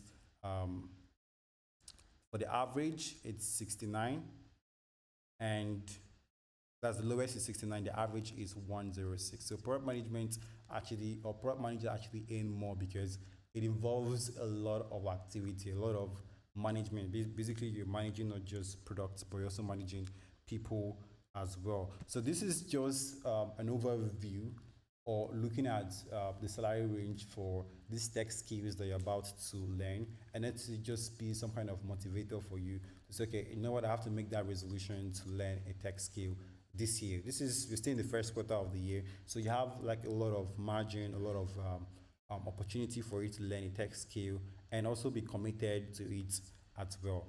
Okay, so this brings me to the end of my presentation.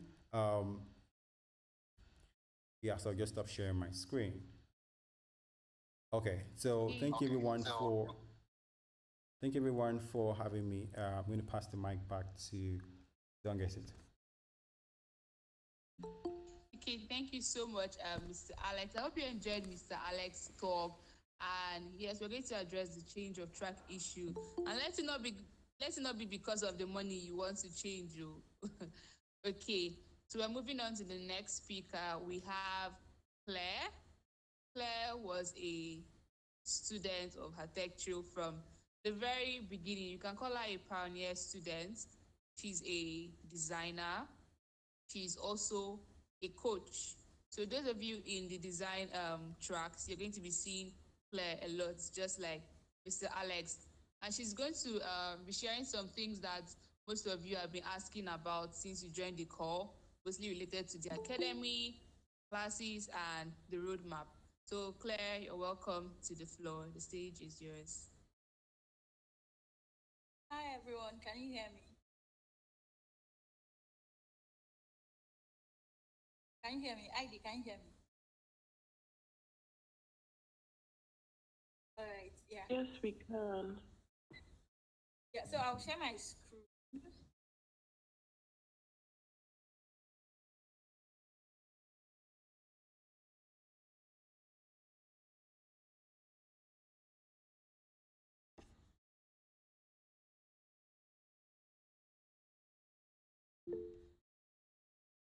Can everyone see my screen?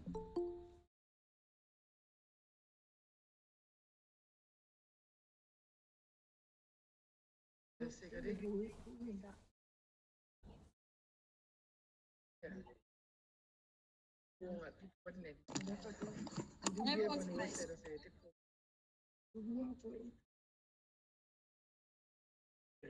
Claire, we can't see your screen yet. Okay. ID, it feels like I can't share my screen.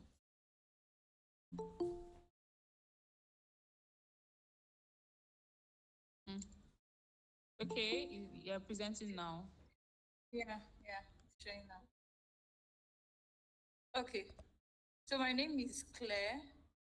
I'm a product designer and a UI UX coach. So UI UX designers on the call will see me a whole lot.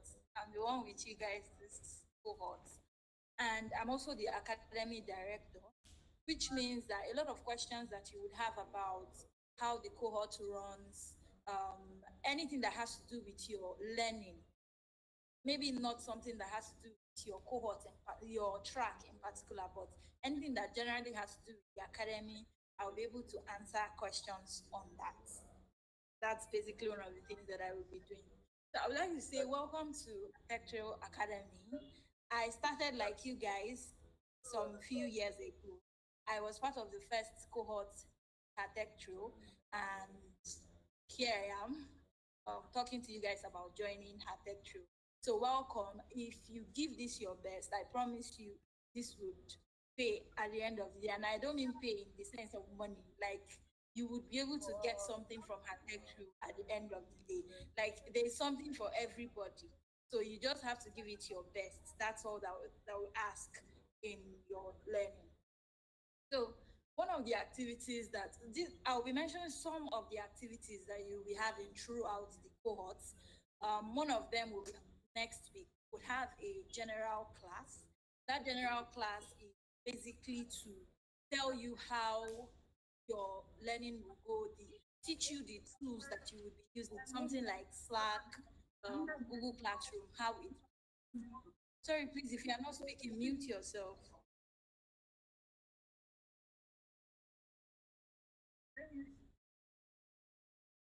Thank you. Yeah. So we'll be having the general class next week, and that general class, everybody will be there, no matter your track, you there just to get to know how the cohorts will go and need to do throughout. And then the next thing is weekly learning. This one is just the normal learning that you will be having every week. We normally have classes Saturdays and Sundays. Those are the times that we have classes. But during the week, you have assignments and other things that you would need to know. And then there is group learning. So collaboration is important. Learning from yourselves is important. And that's what we are doing with the learning. We put people in groups so that you guys can learn from yourselves. You guys can discuss what you've been taught in class, things like that that would help you to learn more. And then there's tech challenges. Tech challenges is basically so you are in UI UX design, for example, we would have a design challenge where we give you tasks to do every day. It could be 20 days, a 20 days challenge where we give you tasks to do every day. So you will work on these tasks. And remember that Idongesi talked about the tech trailer of the month. These are the things that might contribute to you becoming the tech trailer of the month or the best student in your track for the week. This can contribute to that. So it's important to be active, right, in many of these things because it will help put you out there. And the data support we are talking about, all the supports that we are giving it to people who are active in the community. And this can help you be active in the community. Another thing we are bringing up is content creation. Now, this is basically you coming up with content around what we have taught you in class. It could be a video content, it could be writing, it could be illustration, whichever one you are good at and you would like to do, you can actually do it. We have it, like it's something that you would submit 3 times in the cohorts. If at the end of the first month, the second month, and the third month, that's when you would submit it, right? So it's something that would help you to document what you are learning. And the good thing is this, it will put you out there because you're going to be posting it on social media. So it will put you out there, like people would see that you're actually learning something. So whichever one that you are most comfortable doing, whether you are most comfortable making videos about what you've learned or writing about what you've learned, that is cool. And the good thing also is that we would, at the end, when people have submitted many of these things, we will choose the best ones and we will showcase them on the HerTechTrail website. Like anybody that comes to the website, be able to see the work that you have done and your name to show that you are the one that did it. Another thing we'll be doing in this cohort is the accountability partnership. What that simply means is we are going to put 2 people together, just two people together to check up on themselves, learn with themselves. You guys will be in the same track so that it is easier. Like you're in the same track with the person and you have something in common with the person. So it's easy for you guys to discuss what you have learned in class and be able to tell yourselves, to be able to help yourselves grow. That's what you are going to be doing with the accountability partnership. Because I know how hard it can be when you are learning alone, especially when it's an online learning platform where you're not seeing the person face to face. It can be pretty hard to keep moving on, keep going on, keep learning. So this person you be paired with would help you to keep moving on, to keep growing. And then assignments and reviews. So during the cohorts, as you are learning, your coaches will be giving you assignments. They won't just give you assignment and leave it. They would review those assignments so that you will know what you have done wrong and what you have done right, right? So it's something that we give you throughout the cohorts. Your coaches will be giving you weekly assignments. Sometimes, some weeks, depends on how your coach wants to do it. And then one of the final things I want to talk about is capstone project. Now, the capstone project is simply a project that you do, possibly close to the end of the cohort, so that you can have something that you can put in your portfolio as the work you have done. The thing is, many of you are new in tech space.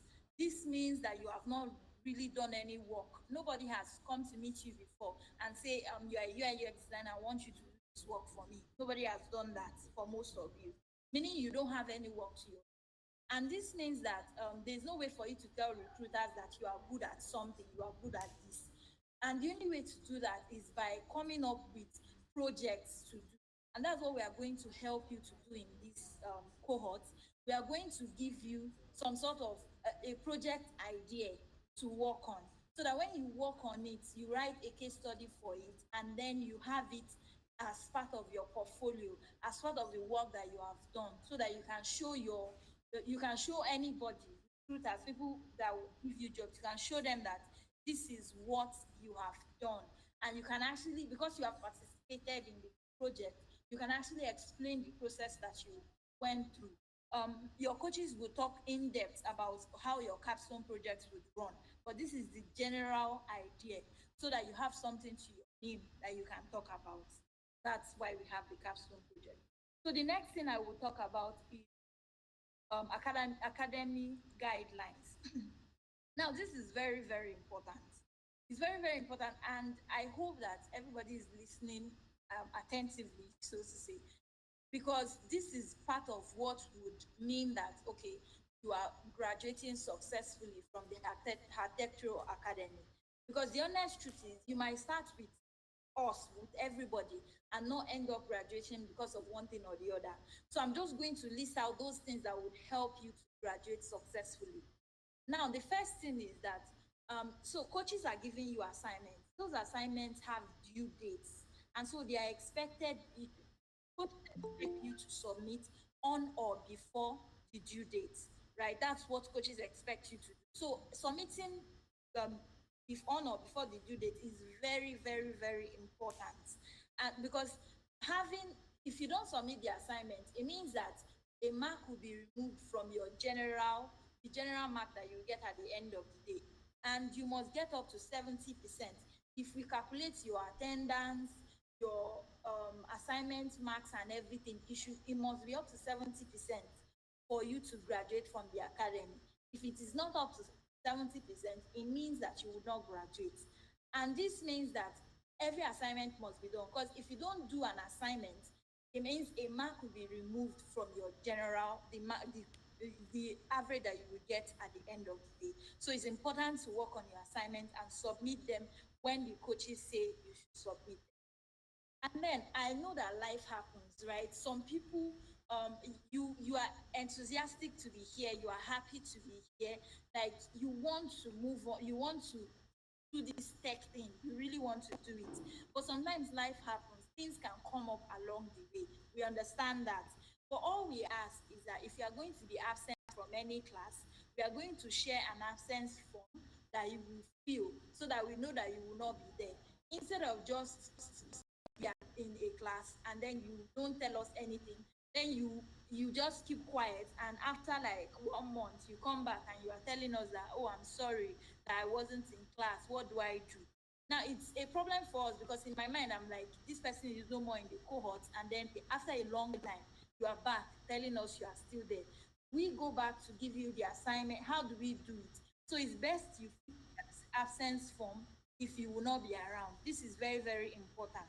It is best you feel it because attendance counts to your overall mark at the end of the day. Another thing is that being absent consecutively for 3 classes without filling the absence form is a tangible reason for removal.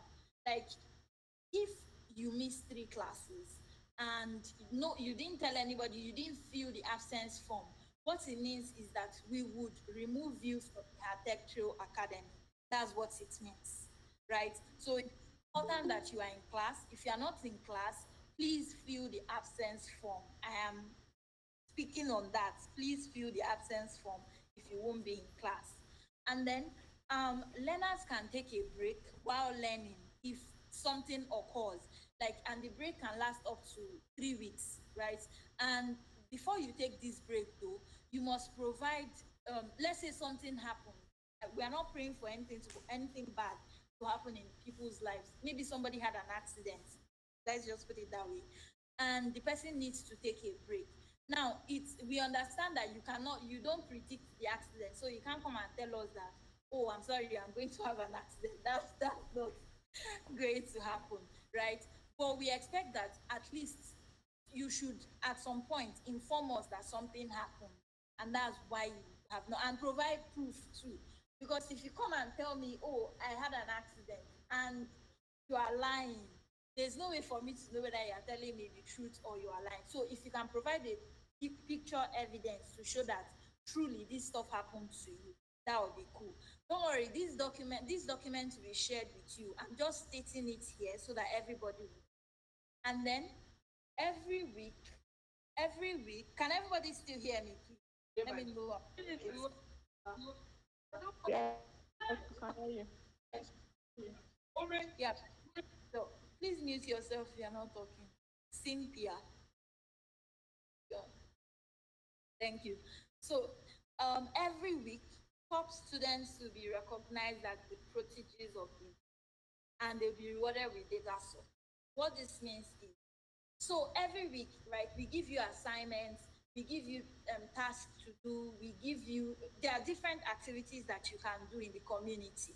Now we are watching you and we are seeing the people that are actually doing these activities. We are seeing the people that are doing well in their assignments. And those people will be recognized as the top students in each track. And for that week, you will receive some data support. And so that's why it's important to take these things serious and come out top. If you do, trust me, it will be easy for you. It will be easy selling for you. Because imagine that you are coming out top every week. You just be receiving data support. No need to buy data by yourself. But you should also know that if we announce that you should come for your data support and you don't come, after a week, we cannot give you that data support again. So after a week, we cannot give it to you again. I hope that is understood. So you must participate in all the learning activities that are essential. You must participate in all the learning activities because many of these things that we have put together, this is not the first cohort, this is the 6th cohort, meaning that we have learned a lot of things from the first, second, third, fourth, 5th cohort. So many of the things we have put together, because we know that it will help. So it is best that you participate in everything that we are doing in the cohort. And I think I've said this from the beginning. To receive a certificate after graduation, you would have to have 70%, you must have attained 70% in your cumulative average. So it means that everything we are telling you to do, please do it. I am begging, please do it so that you will come out well, so that you don't attend a boot camp for 3 months and somebody will tell you, sorry, you cannot graduate, right? So please and please, try to do everything we ask you to do so that you can come out well and get your certificate because it's important. Now, to the very, very good part, after the cohorts, like at the end of 3 months, we have an award that we give to the overall best graduating students.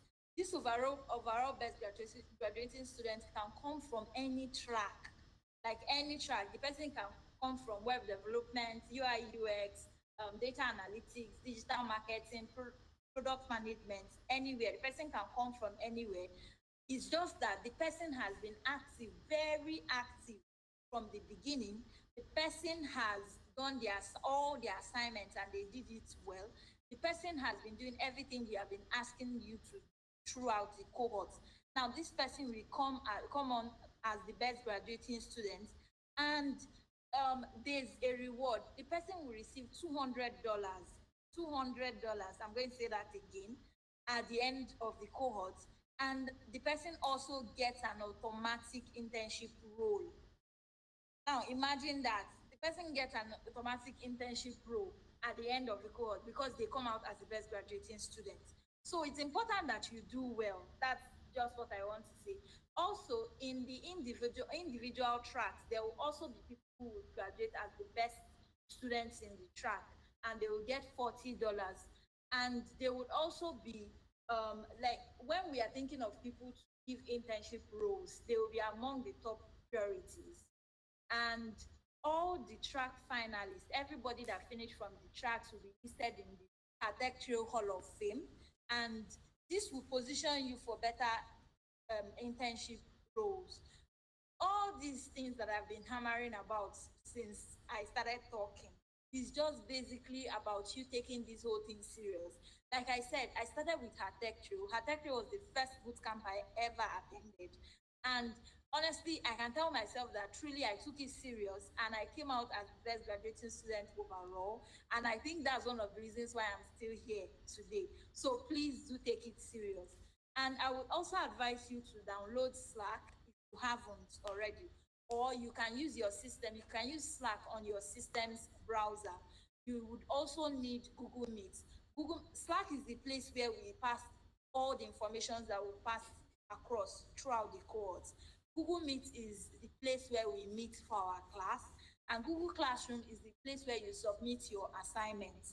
So these three tools are important. These three platforms are important to what we are doing in the cohorts. That is basically it for my talk. I'm sorry if I was too fast. I was trying to fast because we have gone beyond our time. But thanks for listening. I hope you got everything that I have said throughout my hammering and my talk. Thanks, everybody. Okay, thank you so much, Claire, for sharing. If you enjoyed Claire's section, you can thank her in the comment section, and her social media links are also there. So after this meeting, we're going to be sharing with you the academic guideline again in your respective WhatsApp channels, and also the terms and use for this program. So please kindly read it before proceeding with anything with us, so you won't say, oh, I didn't know, I didn't see this. So it's going to be shared with you after this meeting. So we're moving on to our last speaker, and that is Miss Gloria Ojuku. So you're getting to meet her for the second time again this evening. Hi, Miss Gloria. Thank you, Idan Kiset. So I'm gonna be very fast, so we can leave here on or before 20 minutes from now. So I'm just gonna like come on a few things before I go proper into my talk. So for the content creation, also be aware that there will be a prize for. There's always a monetary prize for like the best content creator, and also apart from the don't put your mind so much on the money. Just focus on the fact that it is helping you personally, grow your personal portfolio, grow your professional profile. A lot of people find it very hard to put themselves out there, so this is going to like help you in that regard. And then also I hear a lot of people say I don't have a laptop. So if you don't have a laptop, it means you have basically lied, because the people who are here are people who have laptops. So that you should actually be hiding it, that, oh, you don't have a laptop.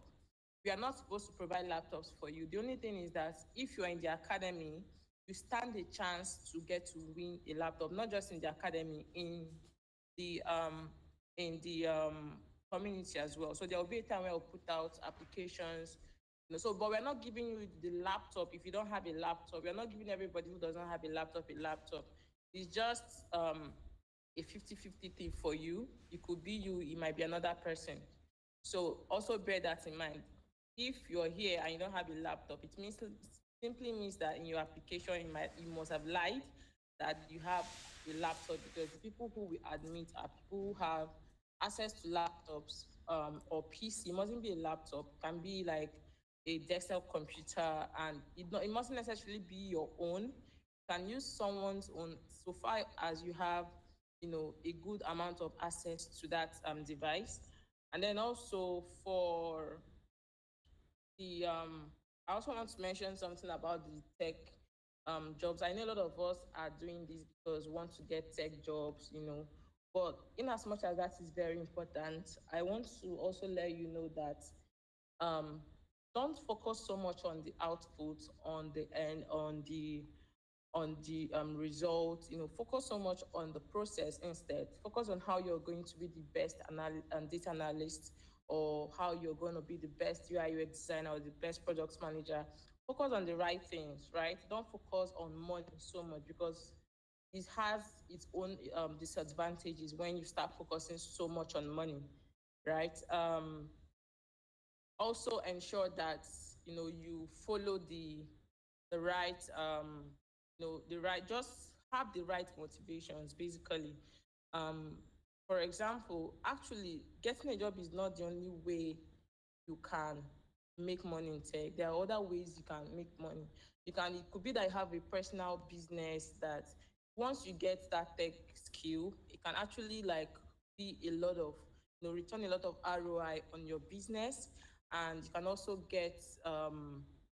you can get partnerships. If you have an organization, just because you have a tech skill generally make you smart, right? So you can't compare the IQ of someone who does not have a tech skill to someone who has a tech skill. That's just the truth.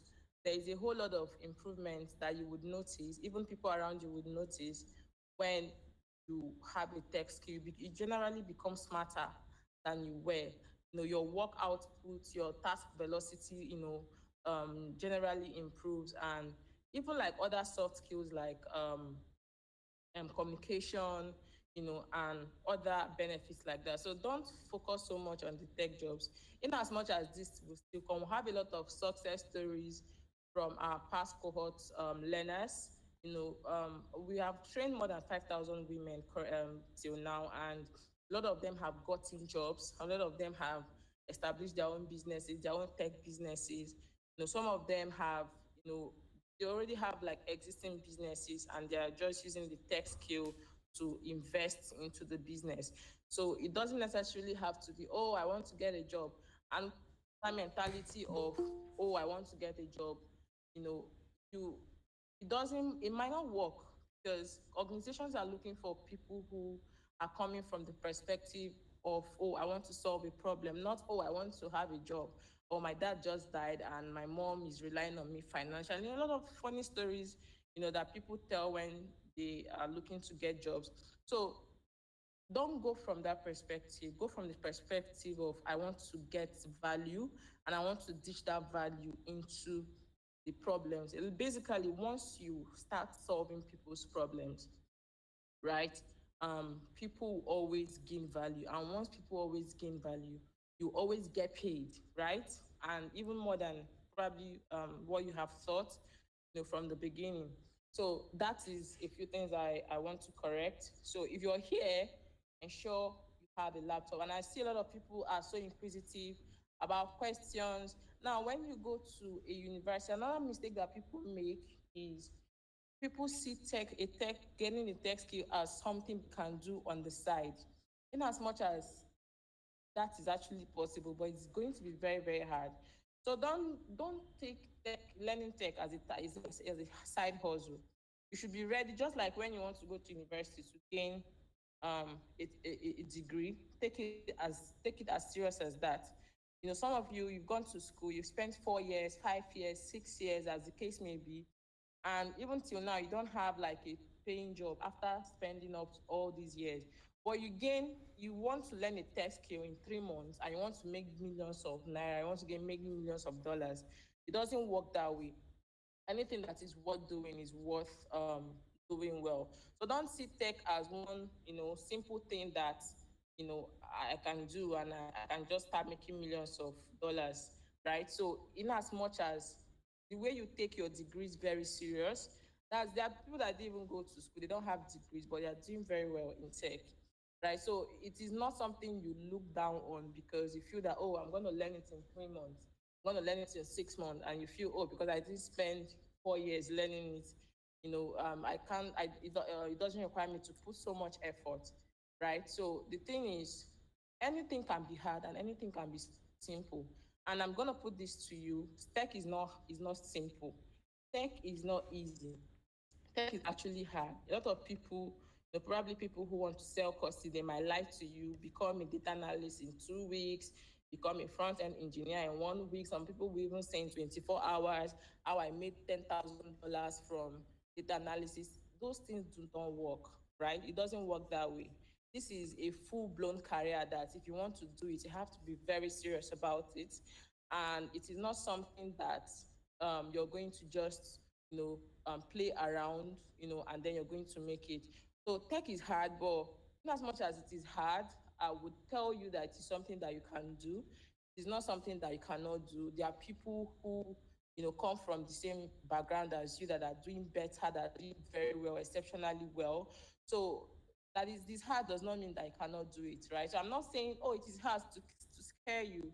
I'm only telling you that it is hard. So you put in the right effort, you put in the right amount of hard work into what you're about to embark on. So take all these things very seriously. And in the next 5 to 10 minutes, I'm going to be sharing your learning roadmap with you.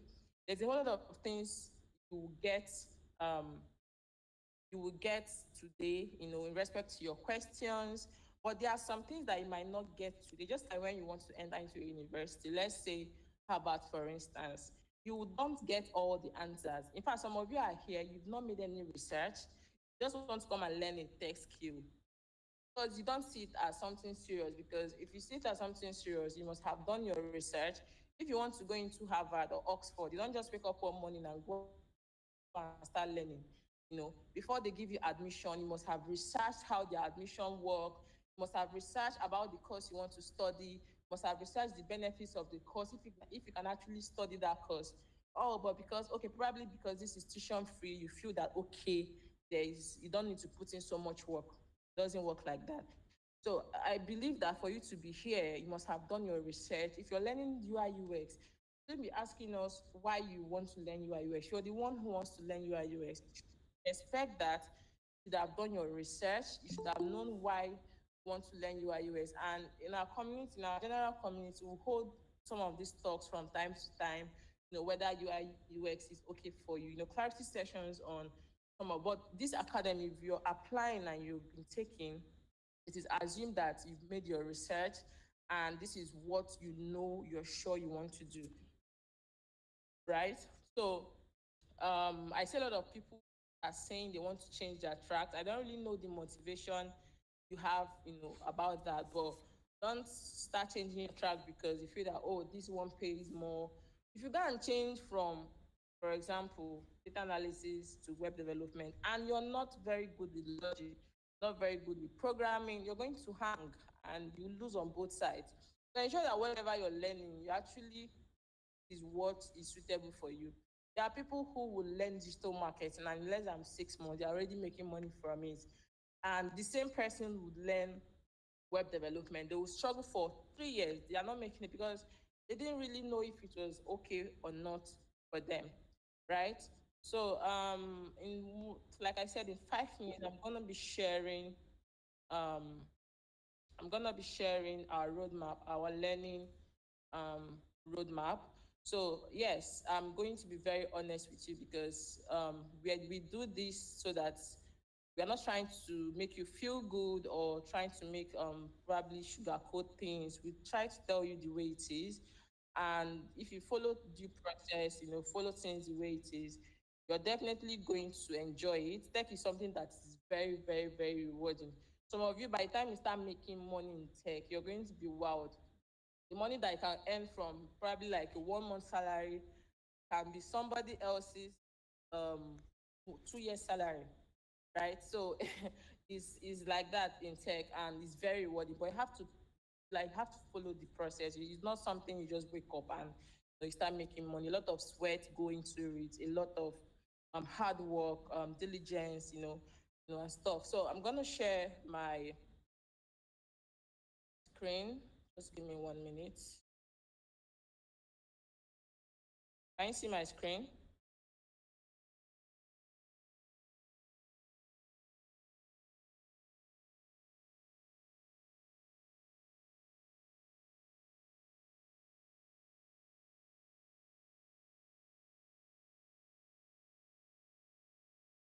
Let me know if you can see my screen.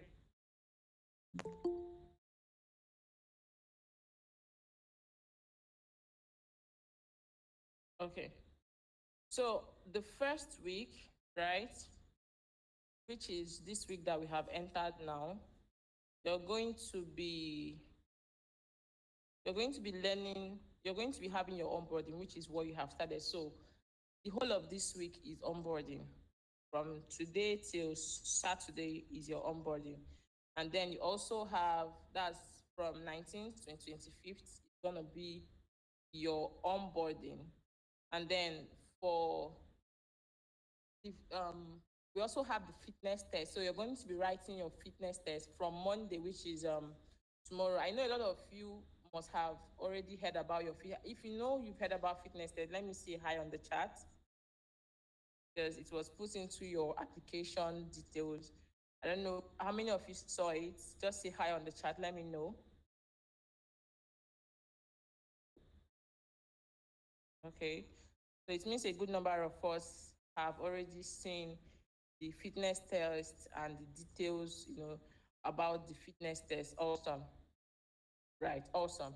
So all newly admitted students must take and pass the fitness test to be considered part of the cohort. This test helps you test this. So for people, this is where we know people who are serious about this whole thing.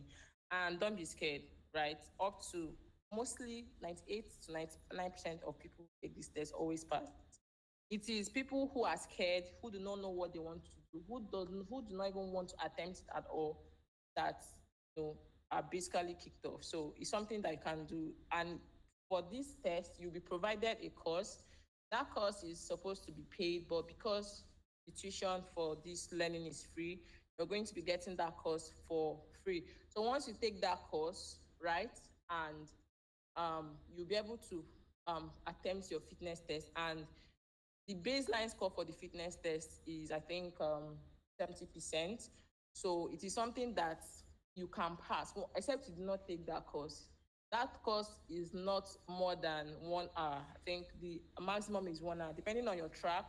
Some of the tracks get like 30 minutes, 40 minutes, and thereabout. So it is something that you can easily pass, right? So more details about the fitness test will be passed at the end of this cohort.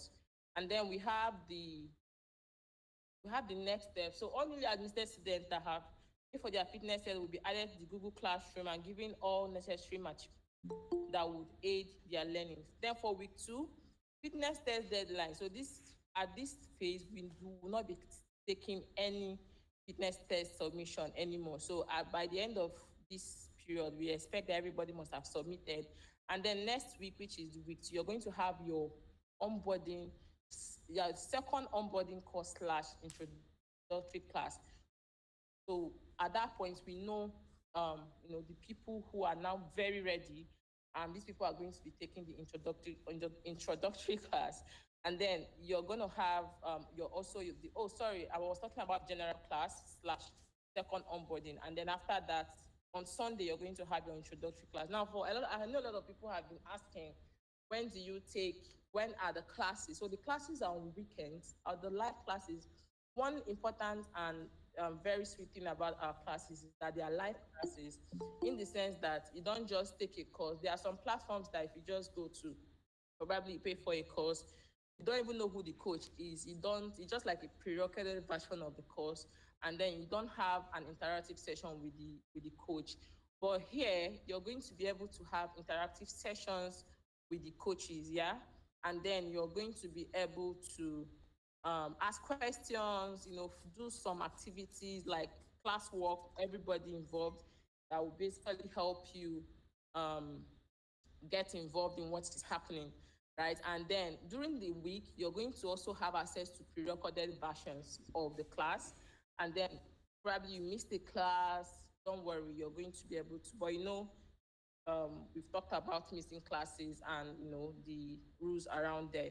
So for week 3, your learning is going to continue. At this phase, it's going to start getting more intense. Learning grouping. You're going to be grouping you into groups to make learning more fun, smaller groups, then more assignments start coming in. And then your fitness test will start dropping, the results. And then by week 4, learning continues, learning grouping. First, content submission. I think Claire has talked about the content challenges. And like I said, the top people are going to be featured on our blog, and they are going to have badges, for the win. And then they're going to have the overall best is going to have like some monetary, reward as well. Now, on the week 5, this is the only thing new here is the accountability partner, right? Accountability partner is looking at, if you remember the learning grouping, it is different in the sense that you have one-on-one. So it's going to be like you and one person, right? So what we'll do is normally we'll put you with someone who, you're not in the same level with that person. Is either the person is faster than you or is slower than you, right? So you guys are going to like sharpen each other and then get to, learn better, right? So then yes, you're going to get your curriculum. Once you have been added into your classroom, you're going to get access to all your learning materials. So from tomorrow, once you start getting the fitness test and taking the fitness test, everybody will be getting added to the classroom. Now, one important thing I forgot to mention is networking. Networking is, I think Mene has talked about that, but I'm going to say it again. Networking is very important. Everybody you see here is very, very important. We have a lot of amazing women here. Some of them are not in your country. Some of them are not in your field. So one thing you're going to be doing for yourself is to ensure that you network. Even me, I'm not a learner in the academy, but I have been able to network with some amazing women from the cohort, and it's been amazing. You get to, let's say you own a business, you can meet your partners here, you can meet investors here, you can meet amazing women. Some of these women, you see them, they look very simple, but they have a lot of things going on for them. Everybody here is like pretty much important, and ensure that you network a lot before the end of the cohort. So for week 6, the track challenges start, popping up. So depending on your track, challenges are going to be unique to your track, and the coaches are going to announce on those, when this starts. And then from week 7, right, it's still like the same thing, just getting more intense. And then from week 8, second content submission is what is new here. Week 9. So from week 9, normally from week 3, you must have been introduced to your capstone project. But from week 9, you start getting more intense. You start focusing so much on the capstone project. Because one of the main deliverables for this cohort is the capstone project. This is what shows that, okay, you have learned and you have something to show for it. A lot of you are focusing so much on certificate. Certificate is not a problem. What is going to actually make you stand out is the portfolio project that you have been able to build. This is what potential recruiters, employers can actually, can you hear me? Someone says I'm glitching.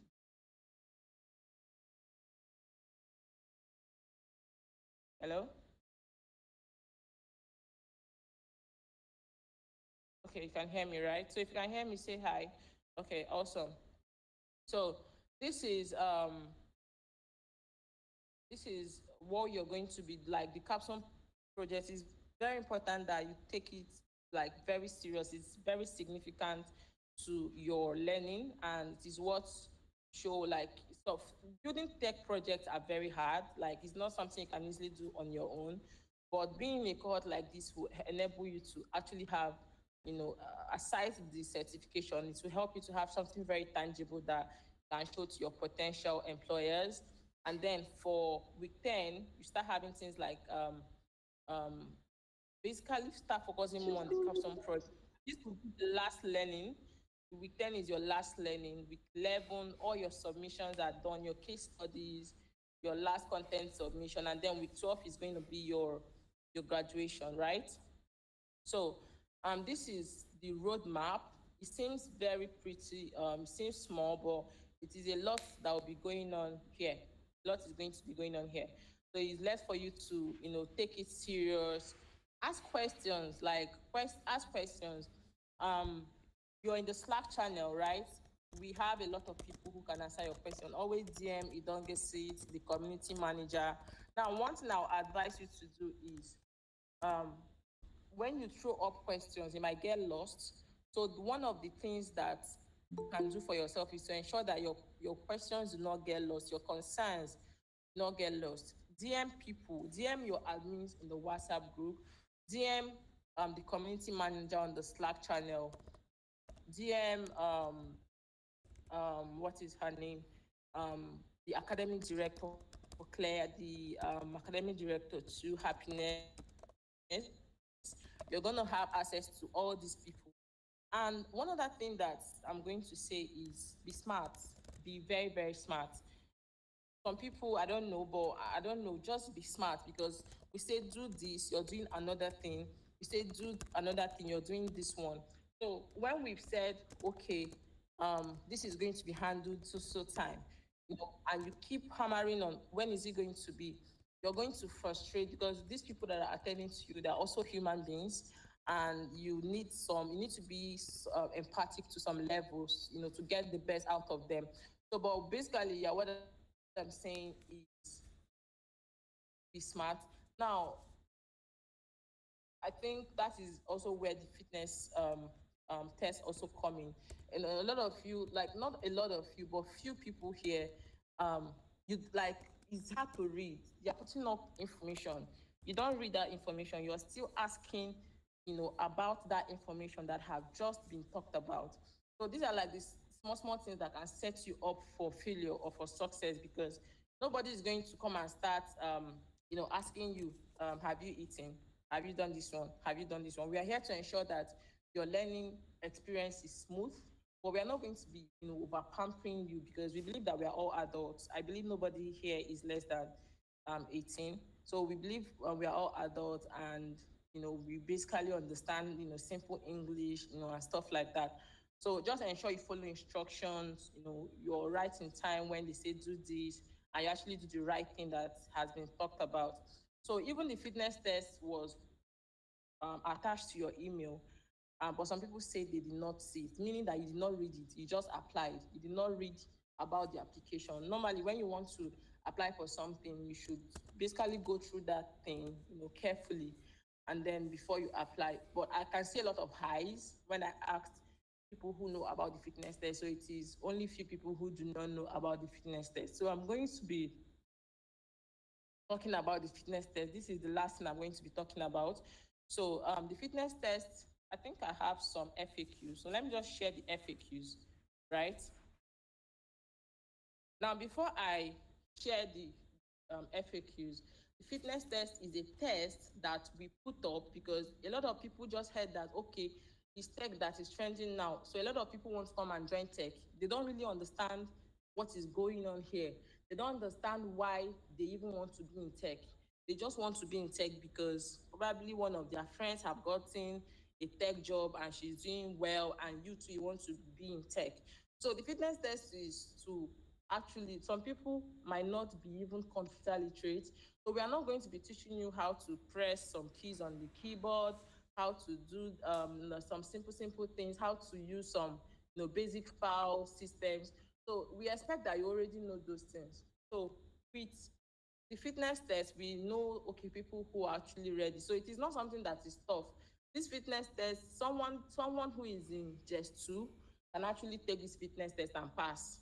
right? And I believe all of us here, at least we are done with high school, right? So we should be able to take the fitness test. Like I said, from our history, we do not have people failing the fitness test. The only people who have problems are people who immediately they hear tests, they get scared because they don't even know why they are here in the first place. And those are the people we don't need. We don't need those kind of people because most times when you don't know the reason for something, you abuse that thing, right? You abuse it. So those kind of people, we don't need them. So if you're here, I believe that you're interested in what we're about to take you on. Like I said, tech jobs, tech skills are not something that it is something that is very valuable. If there's anything like scale of value, right? Having a test skill is like 9.5, if not 10, So this is something that is very, very valuable. It is something that after now you're going to be very grateful that you did this. And also, I have said this before, that if you do your research, you see that the least amount of money you can use to get a tech skill is usually between, if you're in Nigeria, between 100,000 naira and above. And if you're not in Nigeria, between like $200 and above. Have some of the ones that will take you up to $500,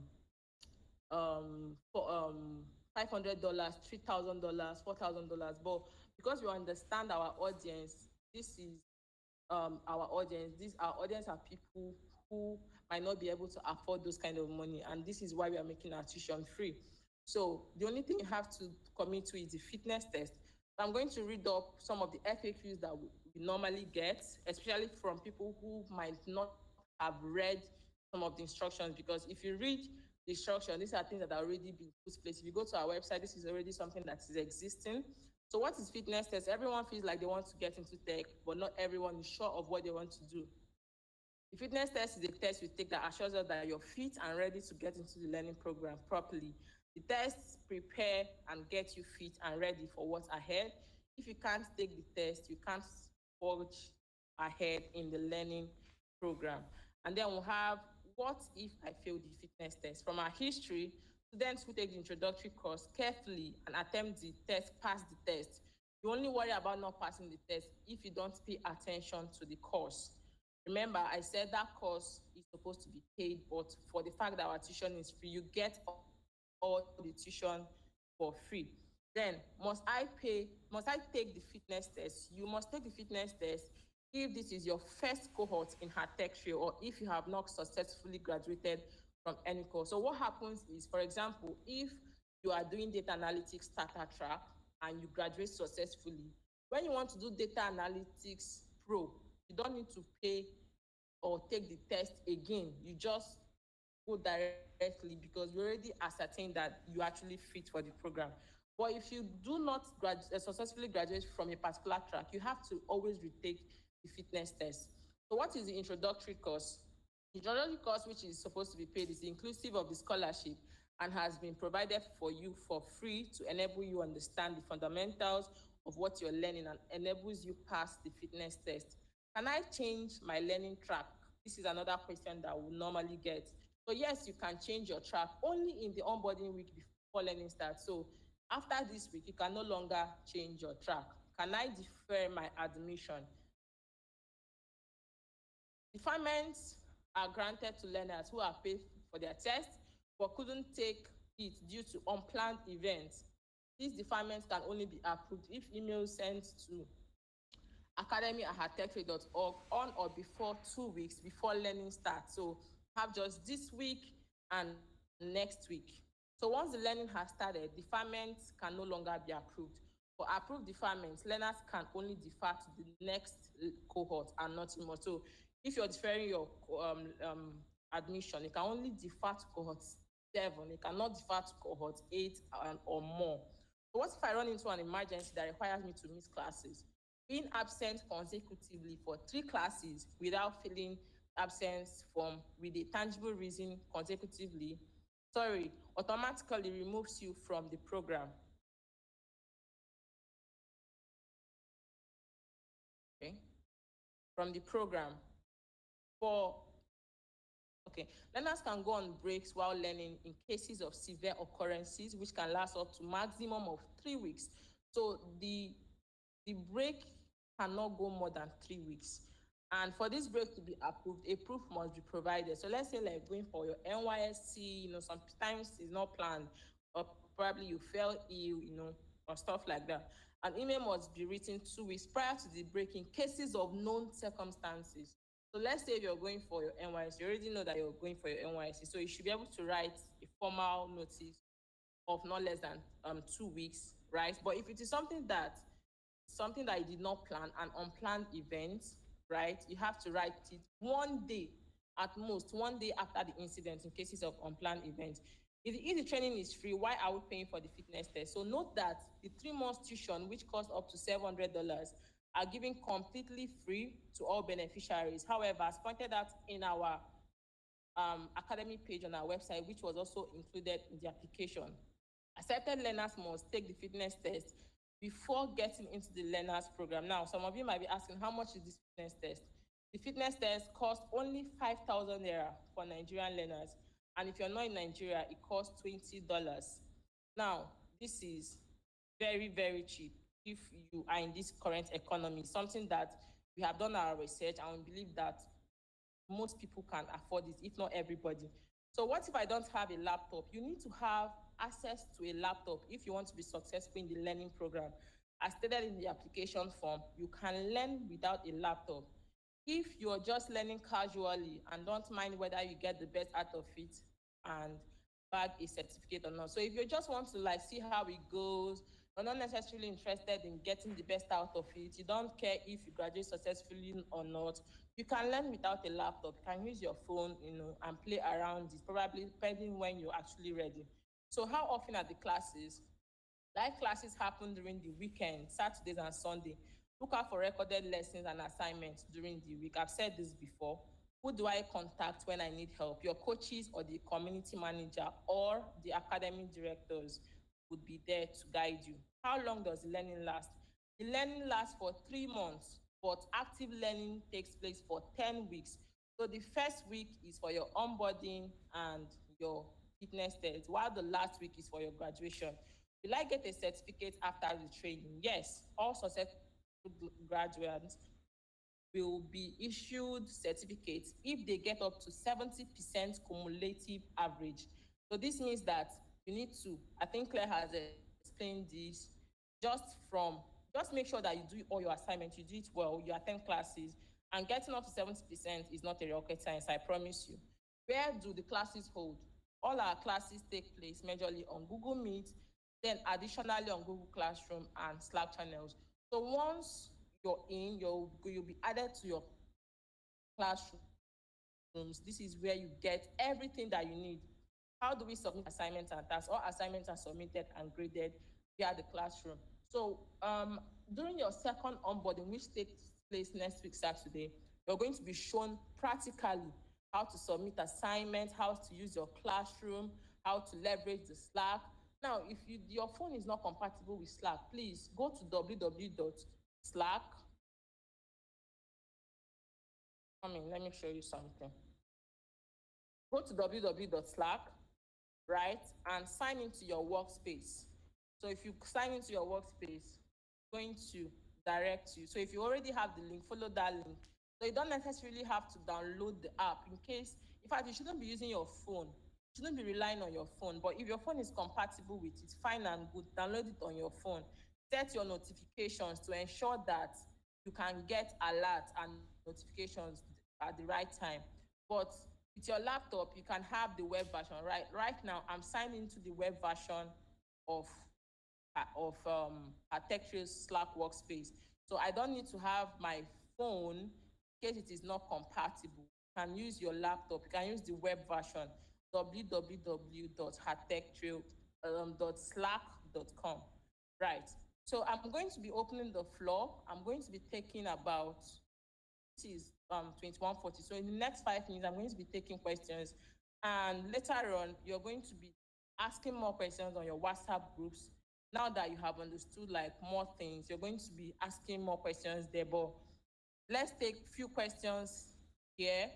and then we are gonna call it a day. A lot of people are tired. We spend more than 2 hours, but if you're going to be in tech, you're going to be very agile, right? Because some of your classes will last. Your class can last up to 2 hours, 1 hour 30 minutes at least, to ensure that you're agile physically and you're ready to dig it. So Stella's hand is raised. So go ahead, unmute your mic and ask your question. So please, if I do not call you, please do not ask, do not unmute your mic.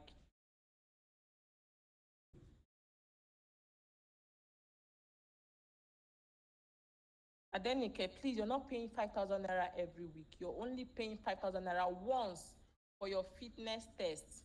Once. You're not paying every week. Please. So, Vivian, you have a question?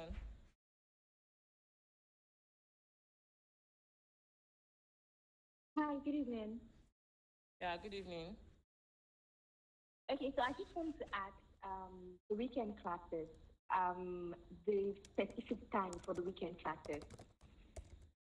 Yeah, so once you get into your classroom, there will be a timetable for your classes, and it's going to be dependent on what your coaches are going to be putting out. But it is something that favors every time zone. So we'll put it in such a way that it favors every time zone. It will never run into the night, let's say midnight of your country or wherever you are. So it's something that is very flexible. It's always between afternoons and evenings. So it's something that favors you, like, no matter where you are, and you're going to get your tracks timetable once you have access to your classroom. That's a very good question. Isabel, yes, there's a sub-channel for every track. So there's a private Slack channel for every track. So the community can be exhausting sometimes. We have more than 12,000 active members, there currently. So it can be exhausting, like trying to look at everybody's message. But let's say, for example, in data analytics, I think you're 100 plus. You're going to be in that Slack channel with only your class learners, right? Your track learners, and it makes learning more homely, if I'm to say that. So I think I've answered your question. So you don't need to register for the fitness test. It's not something you register. So what you have to do is, this evening is for rest. Just go and rest, relax. If possible, do more researches, in case you're not really sure of the track you chose. Remember, you have just 1 week to change your track. So, but tomorrow morning, every details about the fitness test is going to be up on or before 10 a.m. And some people will get that fitness test by 11 and submit by 12. That's to show you how straightforward it is. We are not trying to engage in one kind of rocket science like that. It's not just to know people, who are up for this, basically. So, no, somebody is saying, apart from the 5,000, is there any other fees? No other fees. Your tuition is completely free. Your tuition, your learning is completely free. You're only paying that 5K for your fitness. And if you're not in Nigeria, you might be hearing 5K. 5K is not in dollars, please. It's in naira. If you're not in Nigeria, you have to pay only $20. It's only $20. So we made it in such a way that everybody can afford it. Now, you also have access to, maybe you're in the design community. We have people who have graduated, have enjoyed it. You can always ask questions. Everything is transparent. This information is on our website. So it's not something that, we are going to say later on, you're going to pay for something else. No, we are not going to ask you to pay for any other thing. It's just that test, right? Does the UI UX course focus on the UI UX research? Yeah, UI UX focuses on both the research part and the design part. So I'm taking 3 more or 4 more questions, and we'll be out of here. Ujunwa, sorry if I'm not getting your name. Ujunwa, please ask your question.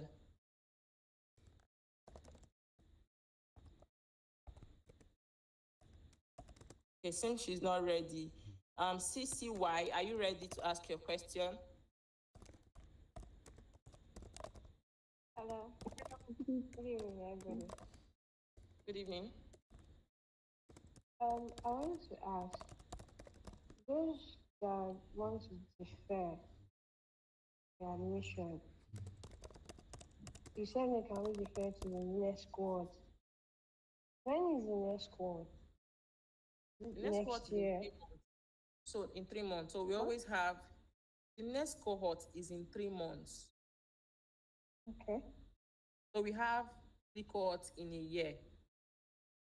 So after 3 months, or at most, after 3 months from now, the applications will be out, and then probably learning starts in 4 months. So the applications for the next course start between 2.5 months to 3 months time. Just if you're interested, look it up. Like, stay glued to our pages. You're going to definitely get notifications. If you're in the Slack community, better, you get first-hand information. Did that answer your question? Yeah. Okay. So we have Bemi Shola. You have a question? Sorry if I'm murdering your name. But excuse me, if I go back to, should they contact their cohort management? Sorry, I can't hear you. Your voice is a bit low, faint. Okay. Sorry.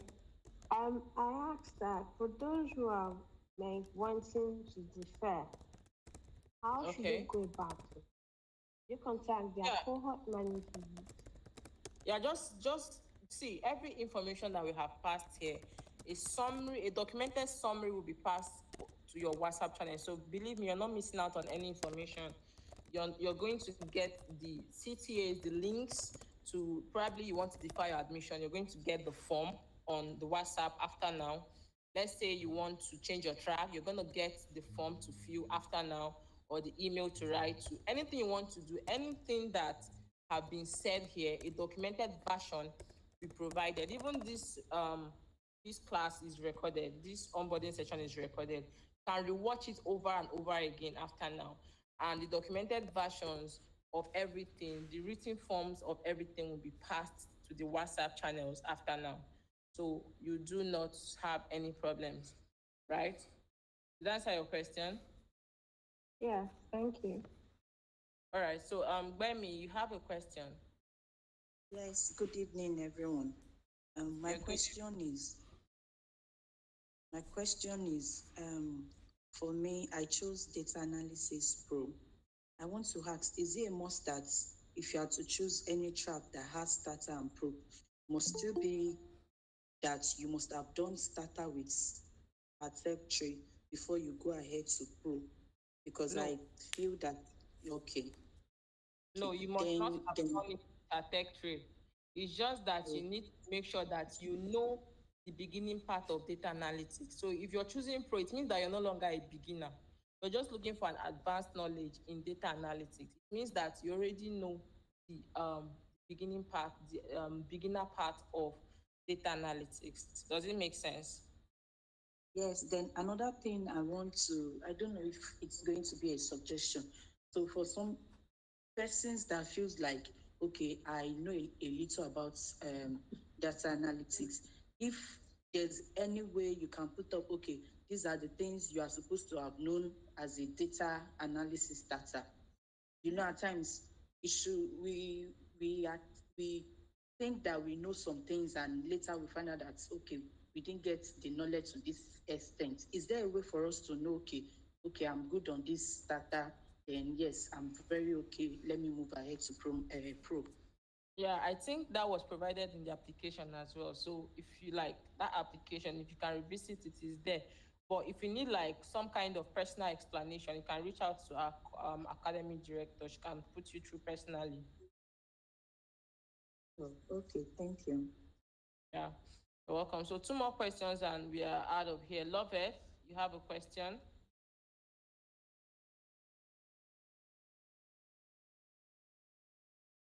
Okay, Loveth is not Good ready. evening. Okay, yeah, she's here. I'm ready, Good. please. Yeah, good evening. Okay, so you made a comment about the fitness test. So I want to get a clarification on that.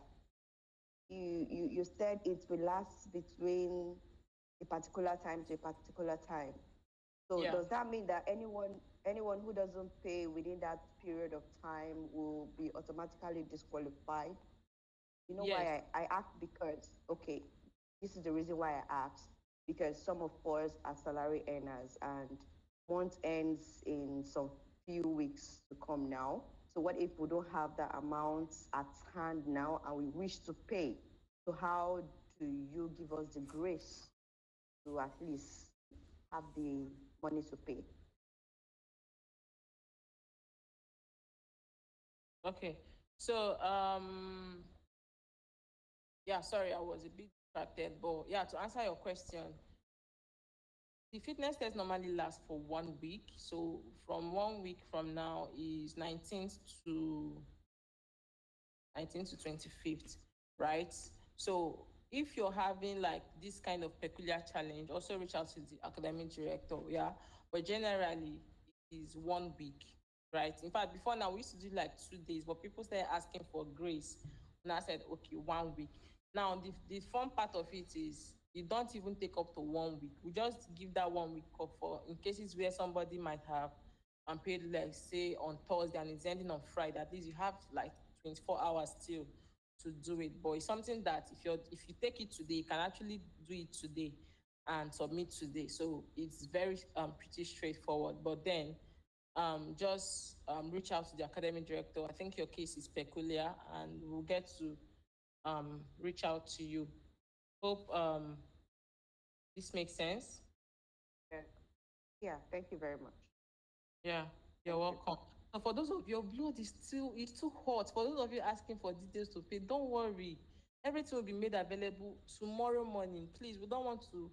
Tech is something that, in as much as you need to relax, you need to be hardworking. You also need to relax your head at some point. Now you've been in this meeting for close to 3 hours, so we expect that after now, just relax, right? There's no rush. Although you have to still take it serious because some people would take it lightly, right? Then let's say at the end of the deadline, they will now start asking, "Oh, I want to pay."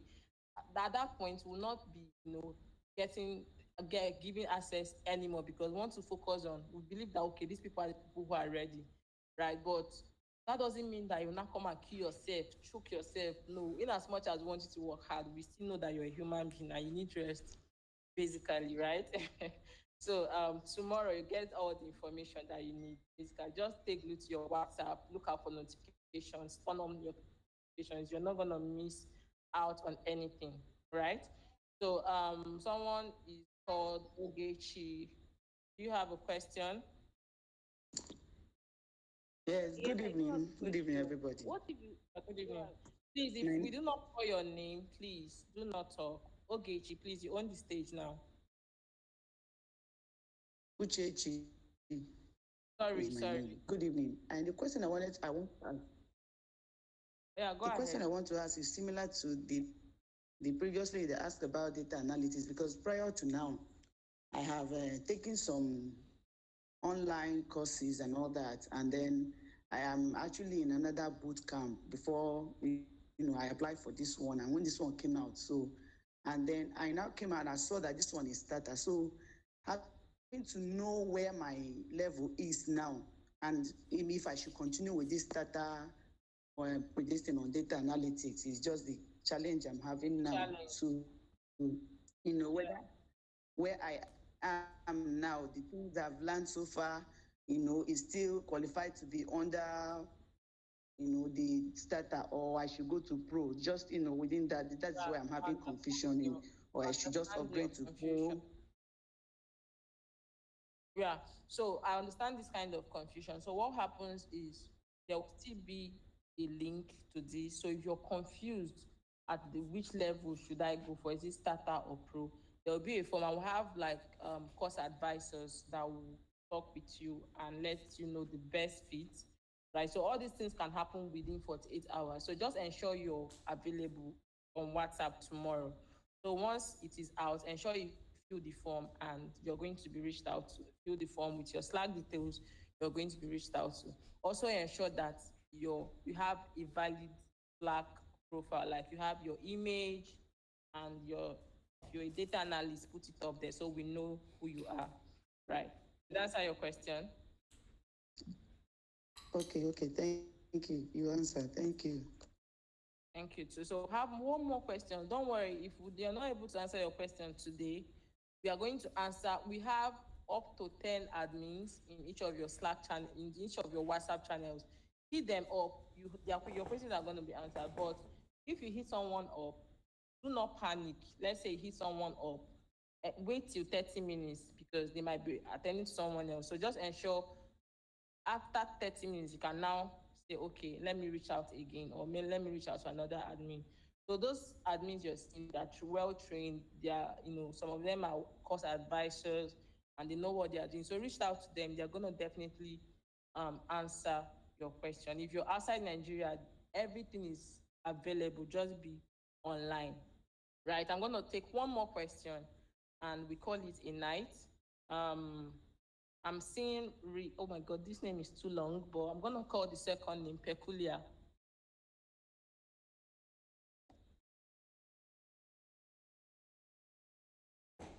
Hello, can you hear me? Yes, ma'am, can hear you. I wanted to ask, if you want to defer, but you won't be available for the next cohort, is it possible to apply for a future cohort when you will be available to learn?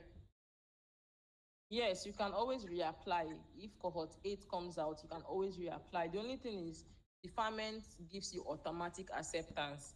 Let's say if you're deferring now, you have, after you must have gotten your fitness test, you can defer and you're sure that you can get into cohort 7.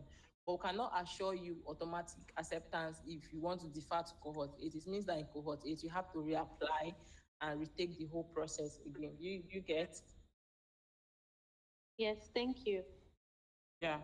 So thank you so much, everybody, right? As I said, more information are going to be coming on Slack, on WhatsApp. So watch out. If you do not have, if you do not see any information this night, we are not expecting to send out any information this night. So we believe you need rest. Tech is something that requires that you have a sound mind, relaxed brain, to be able to, pick it up. So relax. We have this learning process is 3 months. It's gonna be 3 months. It's a whole lot. So just take care of your mental health, and stuff. So thank you everybody that showed up. Some people might have missed this. Some people did not stay till the end. You're gonna get the recorded version. In fact, if you go to our YouTube, you're gonna get this recorded. You're gonna get it. So it's already there. Just go there anytime you want. If you wake up in the morning, feel like having a refresher, go there and refresh. You're going to get it, right? And all documented versions in written format are still going to be provided. So welcome once again to the tech space. Please, the energy that I'm seeing today, do not slack back on it. Do not relent. Do not make it withhold it. Do not go back on it. Just keep burning. And the tech world is ever ready to welcome your greatness. So thank you very much, and do have a lovely night rest. We'll catch up on WhatsApp. So what happens is after the onboarding period, you automatically now be your Slack learning rooms and in your classrooms. So the WhatsApp is just for the onboarding. You do not learn in the WhatsApp, right? So thank you, everybody.